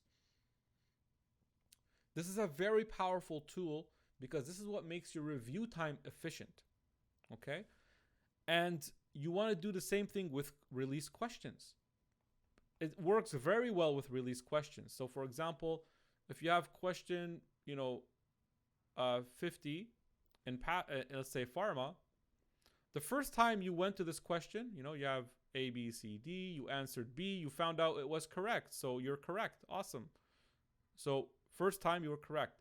You come back a second read, you kind of block, you put your hand usually on the side here, you block it, you see, can I answer? So try not to circle it your first time so it's not too maybe, distracting when you're going through it. But then let's say the second time you go, okay, I think it's B. That means you answered it correctly again. So do you really need to see this question a third time? Wouldn't that be a waste of time? Or are you just trying to make yourself feel better because you want to see something familiar that you know so you can gain confidence? You shouldn't do that, right? So you cross it out and you just go like, okay, I'm answering this question correctly. If it comes in the exam, even if I don't review it, I know that I could come up with the correct judgment. Sometimes you might answer it the first time incorrectly, the second time correctly, right? Maybe. And then you're like, okay, maybe I'll keep this one. Or maybe, no, I feel like I learned this one. Or maybe you think if I read card 42, it actually answers this. So I'm going to cross this out and just read card 42. So the whole concept is to make your review efficient. Okay, I hope I clarified that. I think I explained this here the most compared to other orientations I've done. I explain things differently every... Oh, did I just stop sharing? Sorry. There you go. Okay. Things come out different every time. So if you guys are interested in seeing the orientation from from 2020, it'll be probably different. Okay, so that's what I mean by this. So what our course will do, we have organized information, we have understood the information, we provide you with organized material and help you understand all the tough concepts that would have taken you days to understand. We have researched all the questions. We will help you achieve the result of 4 readings faster and better. Here's an example of my decks when I was studying. You can see how, look, I crossed out all this unnecessary. See that? It's all, I literally just with my ink scribbled on it so I could ignore it. Okay? I don't need to read, since the primordial cyst arises from a tooth bud, the tooth bud will be missing from the dental arch unless the cyst arose from, I don't need to read that. It makes sense to me, right? I get it. I don't need to read that again. When a tooth with a radicular cyst at its apex is extracted, the radicular cyst is left behind the bone and is in bone and is now called a residual cyst. Yeah, I know that. I don't need to read that. I get it. You see what I mean? I read it once. I got the point. I already know that. Okay. I highlighted this. I guess this at that time, I found this is mainly the summary for me. So here you could see, okay, common clinical features for this thing. More common in males. I have a rule that it's usually always more common in males, right? If it's a tumor, but that's in patho. Usually asymptomatic may produce enlargement of the jaw. Oh, a lot of cysts could do that. I don't think it's unique. So you cross things out, right, that you don't need. Here's how I looked at the front of the card. So I check mark, meaning that I answered the question correctly. So I don't need to do the question again. And then I have most common, most common, most common. You can see I block the right side and just, these are a summary of the back of the card. Sometimes I transfer information from one card to another just to get rid of a card. And that way I have a less pile of things to go through, which is less intimidating. So I took this sentence from another card and put it here. And I'm like, okay, I know all this stuff, so I don't need to read it. But I highlighted this here just to double check. I named the card so that I could put all the dentagirus cyst cards together. Right? So this one has 2. It talks about dentagirus and bones nodules. And you do the same with the questions in terms of crossing things out. Cross out the questions you keep answering correctly. Reading a question and its option is time consuming. If you know that, you know the correct answer. If you know that you know the correct answer, then you're wasting your time. You don't need to read a question, go through it and all its options. If you already know, okay, I know this question, I don't need to waste time on it. Right?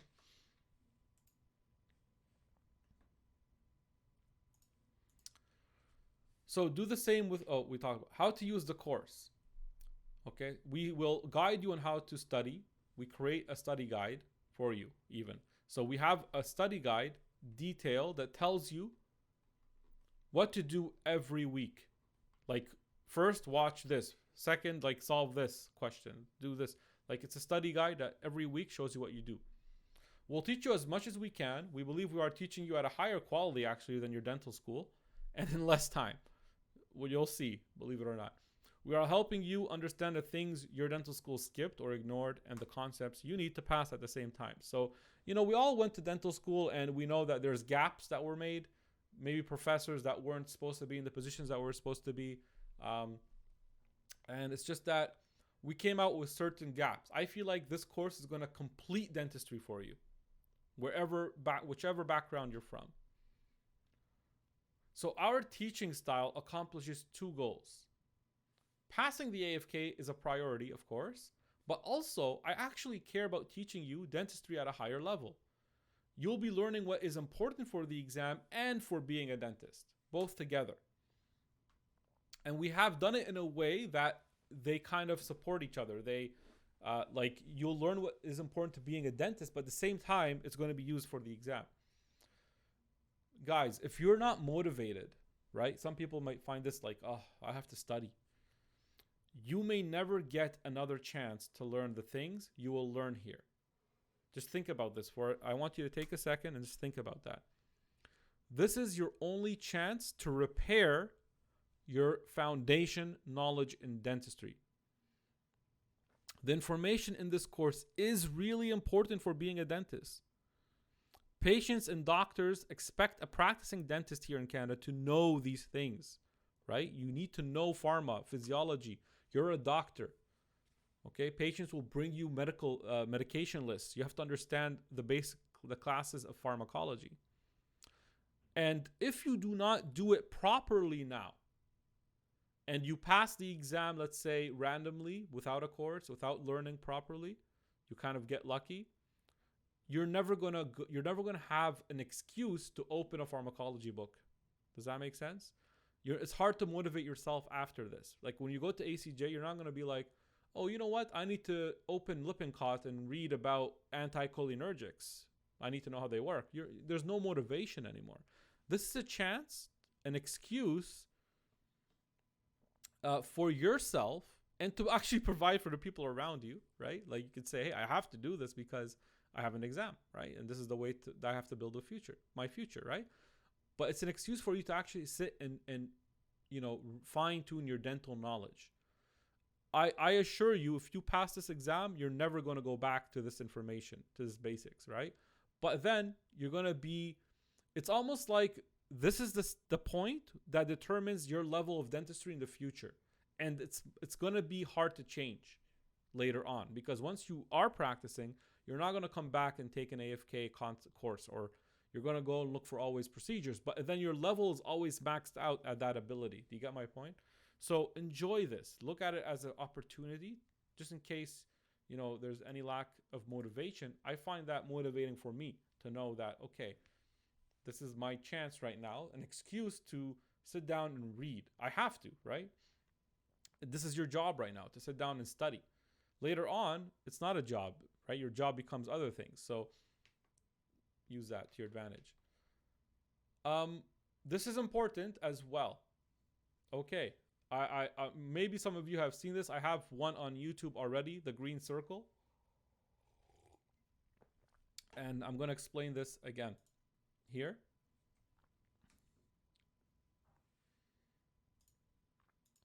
All right. So the questions in the exam are going to come from all of these. These are all different specialties of dentistry, right? So the questions in the exam will include all these topics, as we saw in their blueprint. What we focus on, so imagine one slice of pizza here, let's say, is the entire knowledge of endo. So all endo knowledge. Okay? What we focus on is teaching you the green circle, and not only making you good at the green circle, making you excellent at the green circle. This is what we need to do. This is what you need. Your job is not to become a specialist. Remember that? You have to keep that in mind. No, you're not expected to be a specialist in prosto or a specialist in ortho. Your job is to know the general foundational knowledge very well. Now, here's the thing. The questions come like this. You see? So the questions, the majority of them will be from the green circle. But of course, they will throw at you some curveballs. Maybe they'll throw a very difficult basic science question, a very difficult radiology question, a very difficult anesthesia, a very difficult dental materials maybe. So what's the strategy? How do we deal with that?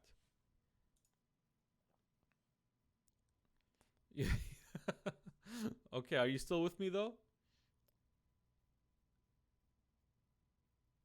AS? Okay, you guys are with me? Are you guys following? Okay. Mainly people on at least that. All right, awesome. So, okay. So people, especially people taking our course in March, I need to think about this. What's the strategy you think? Okay, you heard, oh, they brought a dental material question that was very difficult. What's the strategy? Are you going to be able to go? Does that mean you go and you read now all radiology to make sure next time when they bring the radiology question, you'll be able to answer it? Well, when you do that, it's going to take from a green circle area. Time is limited. You're not Superman, okay? You don't have more time than just to do. If you put your effort into all radiology, it's going to take away from the basics of anesthesia maybe. Does that make sense? And here's the issue with that strategy. The issue is this star may change. You see? So next time, yes, they're still getting most of the questions from the green circle, but they might get you those curveballs from perio this time, from anatomy, from infection control, from patho, from ortho, right? So the way you do this is you focus on the green circle. That's what's going to allow you to pass and even score high. Those difficult questions, just, they prevent you from getting 100%, all right? Like, you don't need to get 100%, So that's what they do. That's why people don't get 100% usually. It's because they bring these really difficult questions that sometimes you can't answer, and that's fine. We teach you how to manage that in the mocks so that you know how to deal with them. Okay? So there's either two ways. You focus on the green circle, and these little pinpoints, what you do is you target them locally. Like, you figure them out locally. You go just read that specific concept, learn how to answer it, and that's it. You can't read all its surroundings. You see? That's what I call like localized pinpoint learning. There's nothing to connect dots to. There's nothing. You're not going to read a whole paper on it. You're just going to go and, okay, that's the question. What's the answer? If they bring that, that's it. I'm good. I don't need more than that, just in case they brought it again. Okay? So it's either you do that, which is the efficient way that makes it possible to do this in 6 months, focusing on the green circle, learning that very well, and localized learning of these dots. Or the other strategy, which doesn't work, is being a specialist in everything, which will take you 20 years, right? So that you could get, and you're never ready. Okay, do you guys get the point? So that's an important concept that I created here to represent what people do visually. Sometimes they go, oh, they brought this from radio. That's it. I'm gonna go buy a radio book and open it. I'm so mad at radio. I'm gonna master it. And the next time, there's no radio. There's no radiology. Difficult questions, for example. Okay, guys. So I am here to give you my knowledge and experience that I know are important. I'm going to teach you the green and help you understand it. Now, I will give you some of the red areas, like some of the star areas that I believe is helpful. Only go into details if you see questions asking about those specific details. It's like evidence-based learning, okay? You know how we have evidence-based AFK. Only actually go after things that you have evidence that are important for the AFK when it comes to those specialized areas. And we'll decide that for you. Of course, we'll always come across new concepts, and we are here to support you. It's impossible to answer all the questions you may have about dentistry that's, in your head. We answer all the questions for the exam and the release, but you might have all these wondering questions, but rest assured, we already know what you need for the exam. We want to focus on what you need, not necessarily what you want. So some people, you might have a desire of like really understanding something in ortho that you have a problem with from school because you were traumatized by something.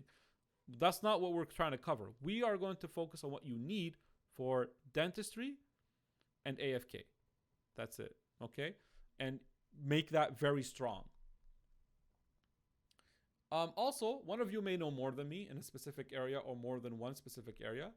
So what I ask is, please don't mention detailed information in class. This is usually for in class because it may confuse others, right?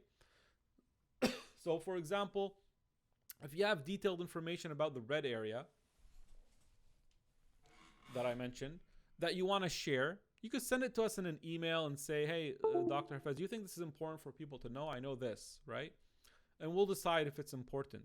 But sometimes when you blurt things out in class, you guys know what happens, like you shout something out, this is what they're doing now and that and this. And then the student beside you may be like, am I behind? Do I not know what's going on? Am I failing? Why do they know so much? Like, just we want this environment to be positive, and we have always maintained that. And, students always told us we create a good environment. So we want to keep it that way, right? But again, we want to help each other too. So please do not share it during the session because it just could be, something could just simply be wrong.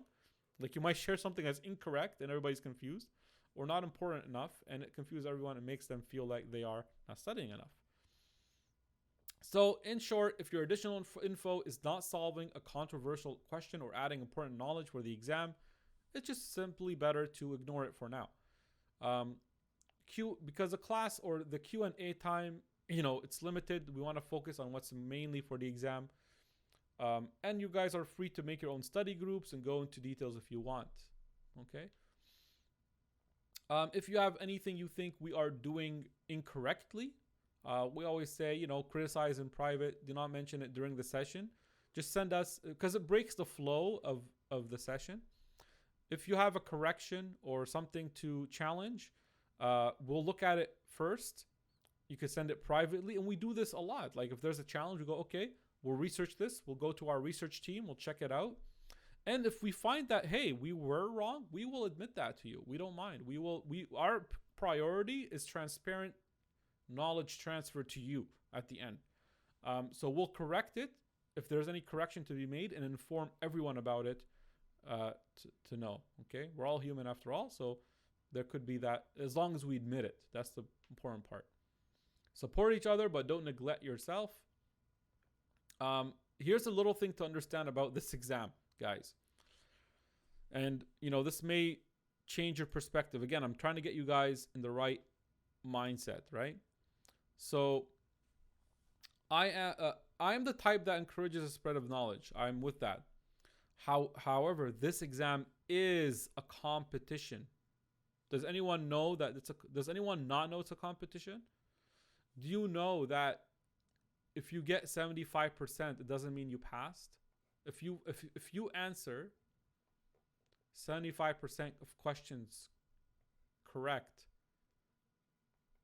do you think you pass? For sure? Who says yes? Does that...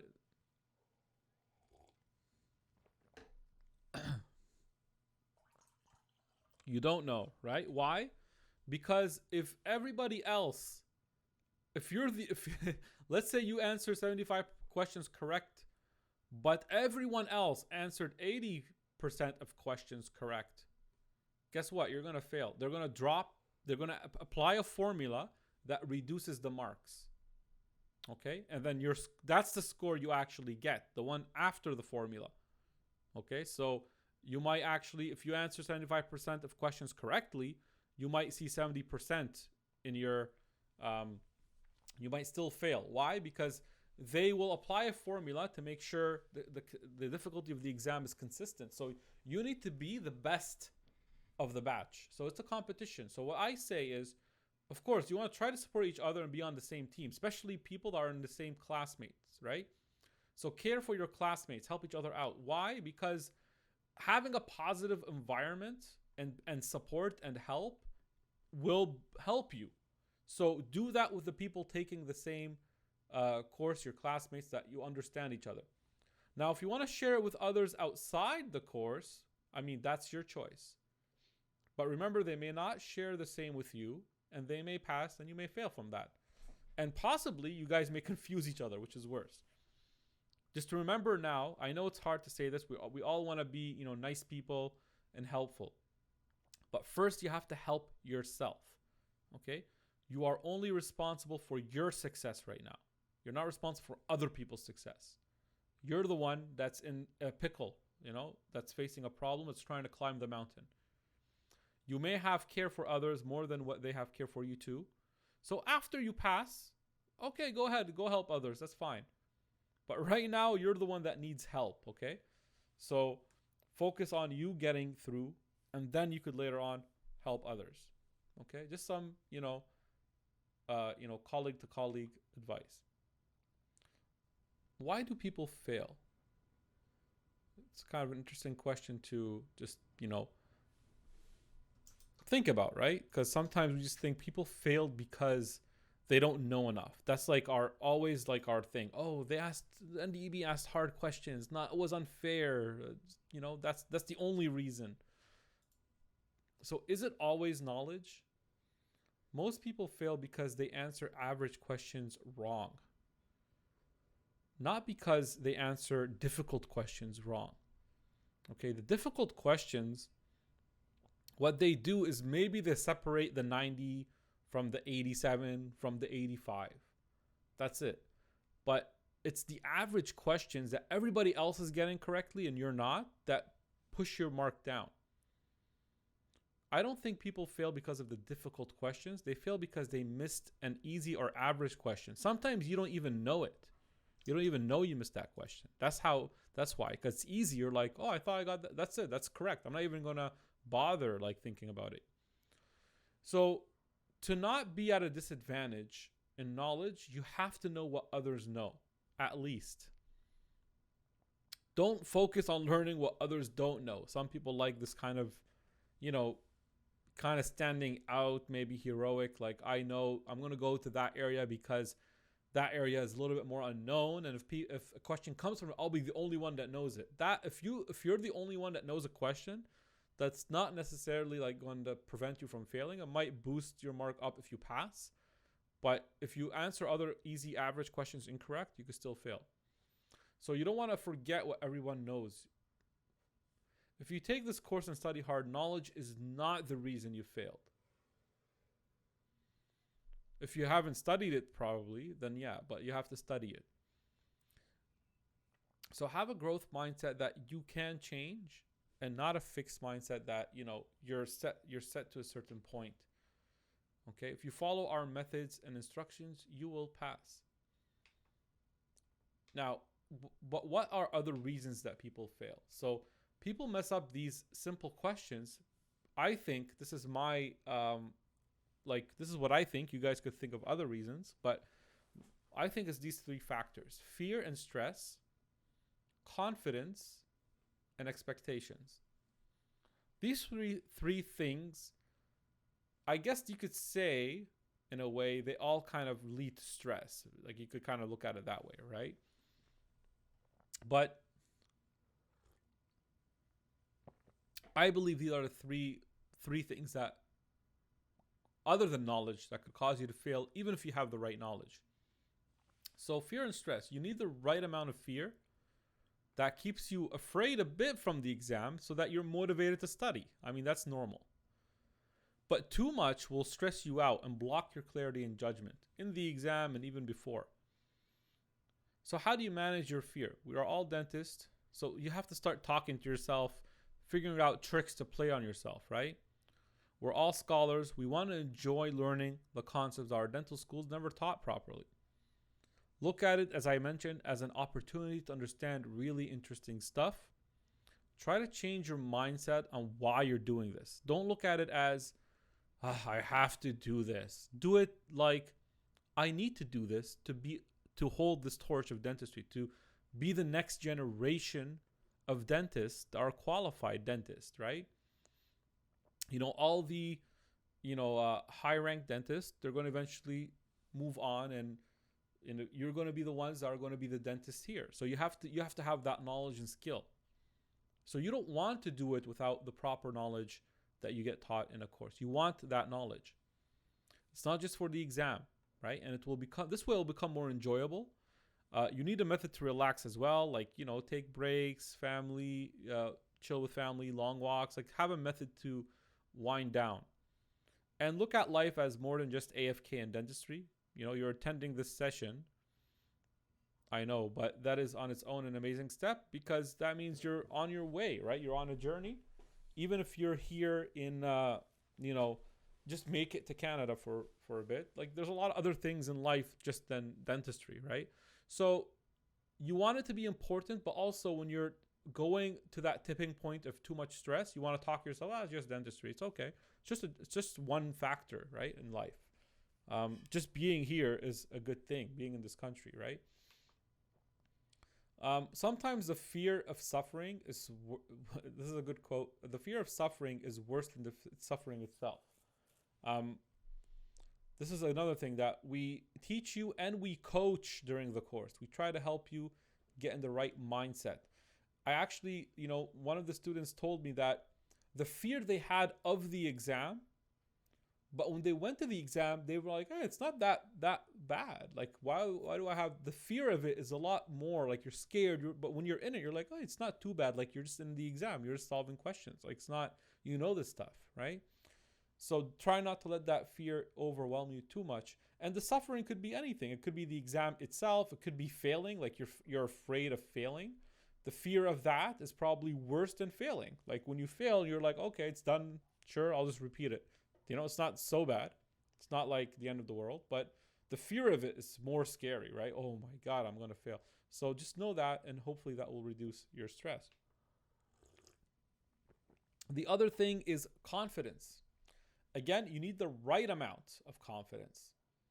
Overconfidence will create ignorance. Like if you're too overconfident, I knew a person that was studying, they're just like, yeah, I'm good. Like I just need to read it once.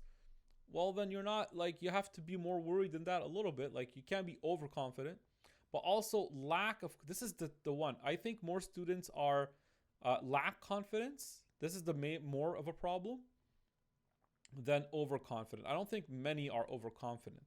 I think most of you, if I need to take a chance here, most of you lack confidence when you're studying. And what I mean by that, I don't think most of you will, just read something once and assume you're good to go to the exam, right? You're always like, wait, I gotta, like, I'm worried. But most of you will overstudy things, be too worried, right? And that lack of confidence will cause unnecessary reading and repeating, which wastes time. That lack of confidence that we talked about a few slides ago when I showed you guys the pathology and the cards, that, oh, you know what? I know this question, I know this card, but I still want to review it because I don't know, maybe I don't remember it.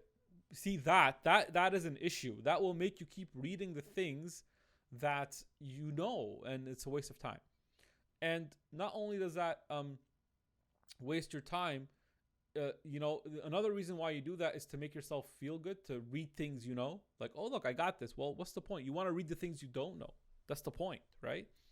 So that's the more of an issue. So that's in the studying. Now, this is talking about in studying. But there's another way is in the exam too. So you have to be able to decide when to be confident. Like you have to look at confidence as a decision, right? That I choose something and I'm going to be confident with it.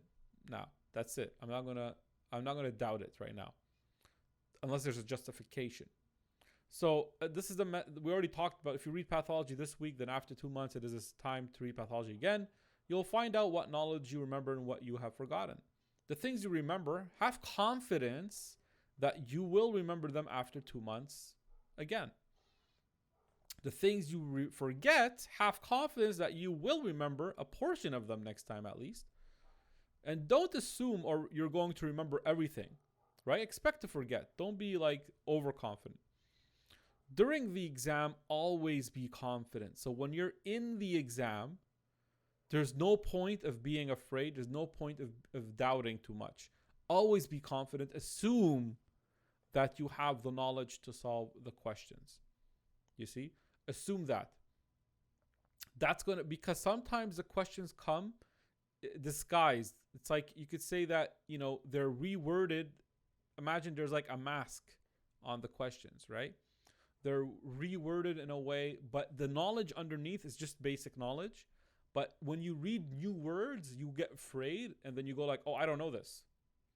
But don't start with that. Start with, I do know this. Let me just read into it a little bit more. And then sometimes you might find that, oh, okay, this is a simple concept actually. Okay. And we'll train you on several strategies during the course to solve MCQs, even if you don't know the exact answer. So what I tell our students in the exam, imagine this scenario. The NDEB has questions and they selected you because they need a dental consultant to help them answer these questions. They selected you because you took the Scholar's Dental course. You are a scholar of dentistry. Imagine, it's the end of the world. We lost all the books. And all we have is like these release questions. And we need to solve them to relearn dentistry. And they chose you to solve them. So if you go with that mindset and you're like, okay, maybe it's a little bit stressful now, but it's not the end of the world. Just imagine that you're giving your expert opinion, right? They just want your opinion and they want other dentists' opinion to see what's the most likely opinion to follow. Imagine that. That way, at least when you feel like you're a scientist in the exam, just giving them your opinion, you'll feel a lot more clear and less stressed out. Don't look at it as they are testing you. Look at it as you are telling them what the answer is. The other factor is expectation. This is a problem that also students don't understand. Okay, it's good to have high hopes. Yeah, we all want to get 100%, but you have to be prepared for realistic results, okay? If you see a new question in the exam, or a difficult question, or something you never heard of, and this kind of wasn't your expectation, this could break you and cause you to mess up other questions, we will practice in our mocks on how to navigate this. So how do you manage this expectation? First, you have to walk into the exam expecting to be confused about 30 to 50 questions. That's normal. That's what the exam is supposed to feel like. Just because there's 50 questions, you're like, what are these? It doesn't mean you're in a bad position. And I demonstrate that in the mocks, okay? When you see one, just smile and think, I'm sure everybody else feels the same way, and continue. That means, if you all get it wrong, it's fine, right? So remember, try to dig in your knowledge to solve the question, but expect to be difficult question. Expect that, okay? This is just like a quote I read in a book. Sometimes be prepared to be disappointed is kind of the conclusion from it. The reason there are a few, basically people don't want to try something new because they're worried to be disappointed. So if you're already prepared to be somewhat disappointed, like it's not going to go exactly the way you planned, just know that. Okay. Only fools expect everything to go the way they want. That's an important concept. Things are not, and we talked about this in the beginning of the last course actually, because when people try to register for the Feb exam, the registration opening was in October. That's when the website crashed, if you guys heard about this, and all the problems with the website. And I told them, guys, don't expect the plan that you had is going to go exactly the way you want. You want to do the Feb exam, keep aiming for it.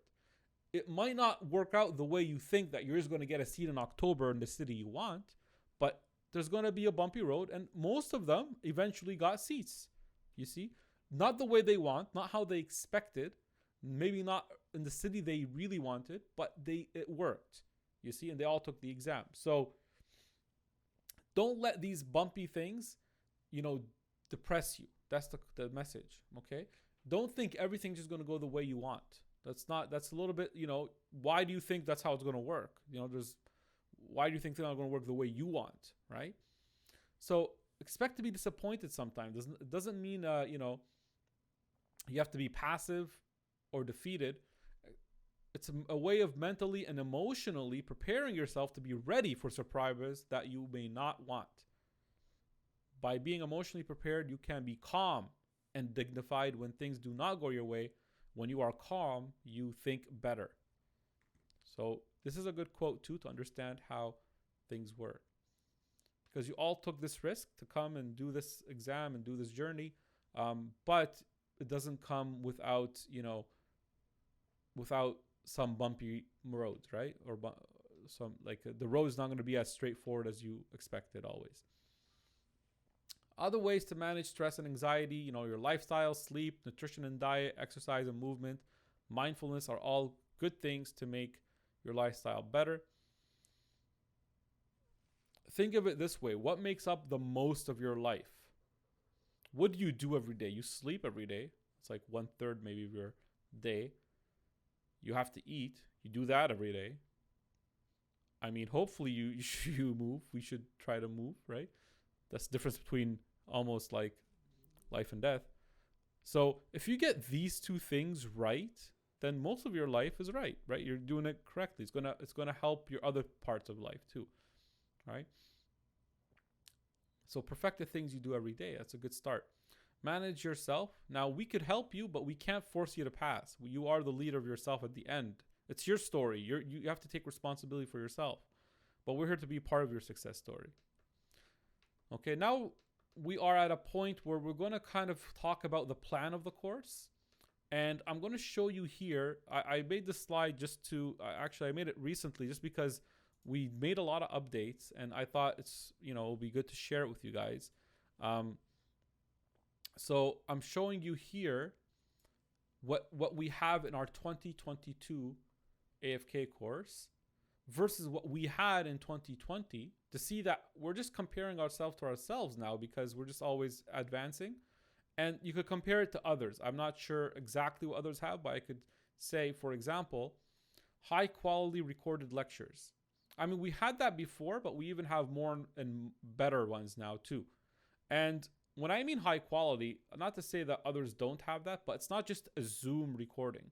Do you guys know the difference? If you record something on Zoom, the audio is not great. We actually use a proper mic, headset, studio recording system to record our online videos, which make it a lot more better for you. It's going to be screen shared with a video of me on the side, just like the YouTubes. The other thing is all questions have been recorded and explained, solved, plus explained. Someone told me, one of our students told me, Dr. Hafez, other courses don't even solve all of them. You explain all of them. So, I don't think others have that. I don't think we didn't have that in 2020. We had it not in videos. We had it in like maybe the forum, but now we have it, okay, in videos. Videos chaptering system. Each video has chapters that you could click and jump to the chapters based on the book. We didn't have that in 2020. Now we do. We create a new system for that. Very important, fast updates to the online platform. I'm not sure how others do it, so I can't really speak for others. But if you find a live only online, it's not going to be a fast update, right? It's either going to be a file or maybe, let's try to schedule a meeting. But even in 2020, we didn't have this. Our system wasn't didn't have the ability to do it. Now we do. So sometimes if it's something I can do, you'd probably see it in 2 days uploaded. Or if I have to take more time to research it, it might take a few weeks. But once I'm done, it's up there. And you have the flexibility to see it. Audio review, like a podcast system. We have Patho and Pharma for this, where you could use on your phone. Now, just to keep in mind, the videos and the main structure of the course needs a laptop or PC or just a computer. But you could use the audio review on your phone. So if you're walking or you're doing something else and you want to listen to like a podcast audio review of Patho and Pharma based on AFK, we have that. We didn't have that in 2020, I think. We made it in the last 2 years, and I don't think others have that as well. The final mock exams online, we have 4 mocks. I mean, I think others have that, so I can't speak, but I don't know if it's completely online. I think so. In 2020, that's when we started making it online. So that's why I'm like, well, it wasn't completely set to be online. We were doing it only in class, but now we have it in a way that's online. Mock updates. I think everybody does that. I think that's like a minimum or something you should do always. Try to update something like that. But yeah. Alumni discounts. I'm not sure what others do. I don't know if they have that. We always had alumni discounts. So just to let you guys know, if you take the course once, when you come to take it the second time, you get 40% off. Okay? No matter what. So that's pretty, like, the value of that is amazing if you need to study a year. Now, exclusive forum and groups. We always had exclusive forum. We're adding a group on our website. Now, others, I didn't check this here because I know others use Facebook. We used to use Facebook a long time ago, but now we have our own. Everything is on our own on our website. Online quizzes before and after. We always had the online quizzes. We had at least in 2020. I'm not sure what others do, if they do the online quizzes before and after. Live Q&A after every subject. We started this. I'm not sure if people are doing it now, others, but we didn't do a live Q&A in 2020. It was more like, okay, let's do the lecture itself. But having a live Q&A after the videos is so good, like in my opinion, for productivity and studying for the student. A Discord hangout. Almost every week I do this. We didn't do this in 2020, and I don't think others use Discord. We'll teach you how to use that, and it's a cool environment to learn. Okay. Installment plan. Now, I think others, and we always had an installment plan, but now we're providing 5 payments. So we're dividing the payment into 5 with there's no interest or extra cost on the payment. And this is limited time, guys. Like, just to say that we can't always offer 5 payments once we get closer to March. So it's kind of like, I can't tell you a specific day, to be honest, but it's kind of like the last chance the next week to go through to get the 5 payments system. As we get closer to March, it's going to have to become 3 payments. Maybe we'll see if we could do 4, depends if the numbers work. But right now we can offer a 5 payment system, and you get the books from the first payment. So just to kind of be clear, the course is 5,000 plus tax right now. So that comes up to 5,650. If you pay it one time, you get 5% off. So that's going to also go away after a while. But if you want a 5 payment plan, there's no increased cost onto this. So we take this amount, split it into 5, 1,130 times 5 payments or 5 months.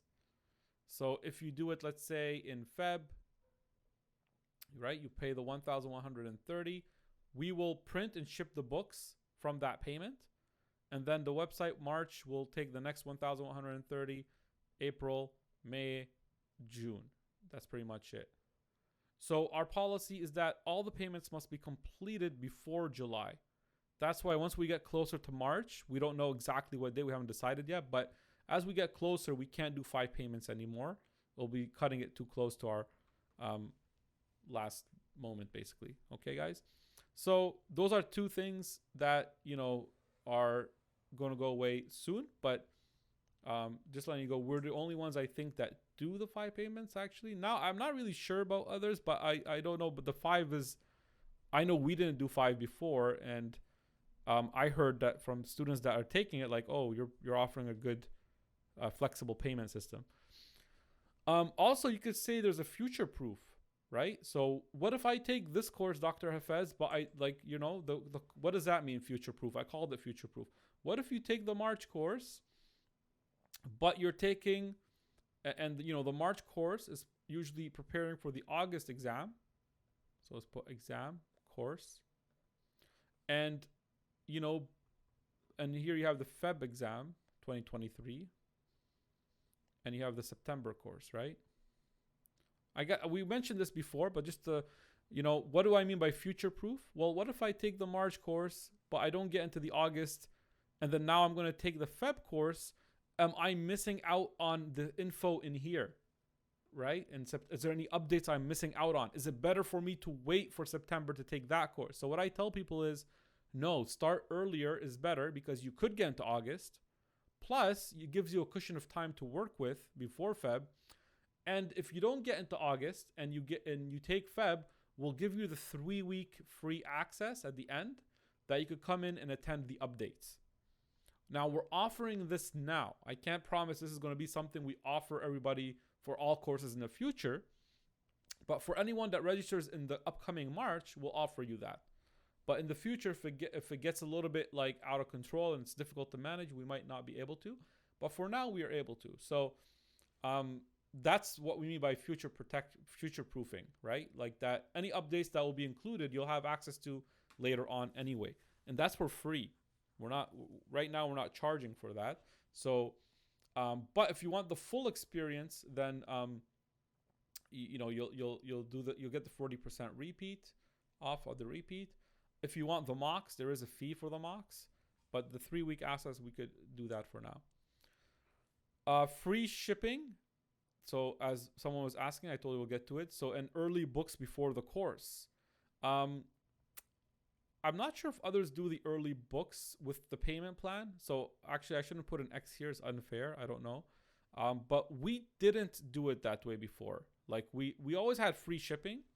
But we didn't always send the books early unless people made the full payment. But now we actually send the books with the partial payment. So again, if you're taking the March course and you're going for the August exam, and you could order the books now, like mid-Feb. We could probably get the books to you like in a week if you're in Canada, and you'll have that some time to read them before, even if you do the first payment, right? So we do that, shipping the books early before the course starts. Also, accountability, motivation, and coaching. A lot of courses focus only on knowledge. I don't know. I can't speak for others. I mean, we always kind of had some sort of accountability, but we're getting better at it, on understanding how to keep people on track. I see you guys in Discord almost every week to see what's going on with you. The system that we have where you watch the course and you have 1 week to finish the module, then the next week you have to go to the next module. You can't go back to the first module in the next week. That system keeps you accountable. We also offer a study guide to tell you what to do each week. And then we also have in the breaks, we open the videos for the previous section. So just kind of showing you what we have in the course. I mean, I think there's more if I need to bring it up, but it didn't really fit. And I was like, okay, maybe that's enough. But I mean, I'm just saying that like even one student was commenting about the books, saying the books you guys have is organized in a really good way. The schedule is like we're not just printing out slides. So some courses do just print out slides. What we do is we actually have book format, which makes it a lot more comfortable to study from. The schedule is organized in a way that's I'm going to show you guys that later as well. So here's the books that you'll be getting. 4 books that have everything. And they work for AFK. They could work for, we had students that passed the IMBDE using these. So we're hoping also that it could be used for ADAT. So that's why if you're planning to take one of these exams, book it a month after your AFK. Okay. So what is our plan? Our schedule is designed this way. First, we start with basic science, learn it and relate it to dentistry. We believe you have to become somewhat of a scientist, a little bit at least. We do a week of that. Undergrads here know most of this stuff. The basic science helps in almost all the other parts of dentistry, mainly pharmacology and patho. You are a scientist before you're being kind of a doctor, right? So you have to know the science. Then we're going to go into the medical stuff. So pharmacology, patient management.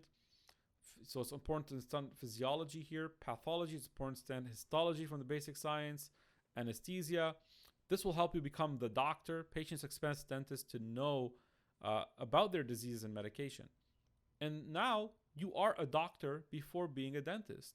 You know, some people look at like, oh, doctor is kind of like, or a physician is kind of like a higher rank. I don't know, like this is the image people have. I don't look at it that way. You're a doctor, but you're already specialized. You have the privilege to specialize into something right away, right? So yeah, you're not a physician of the general body, but you neither is maybe, you know, a cardiologist. They work in cardio, right? They focus on the heart. Neither is maybe an infection disease. Like everybody has their specialty. You're specialized in oral health care. That's your specialty. So you're a doctor first. You have to know generally things, and then you get to become the specialist in the dentistry is a specialty.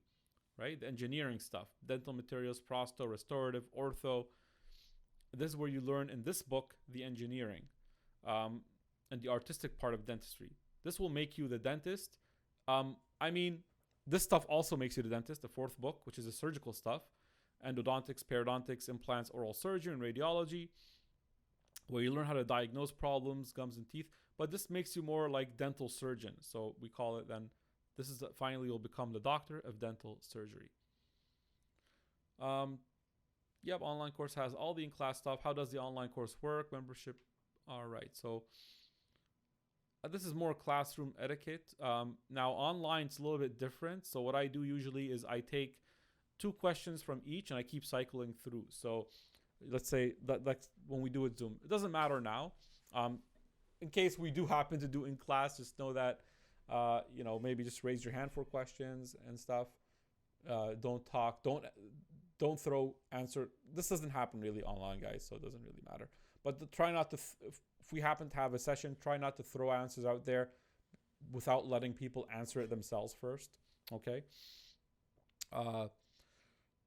You know, ask questions related to the topic. Like, I mean, pretty obvious stuff here. Okay. And in some cases, it might be better to explain things to a student individually. Therefore, I'll ask you to wait until the break. That's more in class, so I'm going to skip that. And that's pretty much it. Manage yourself. We repeat this slide. We're going to be part of your success. It's your responsibility to take care of your own, it's your responsibility at the end of the day. This is your exam.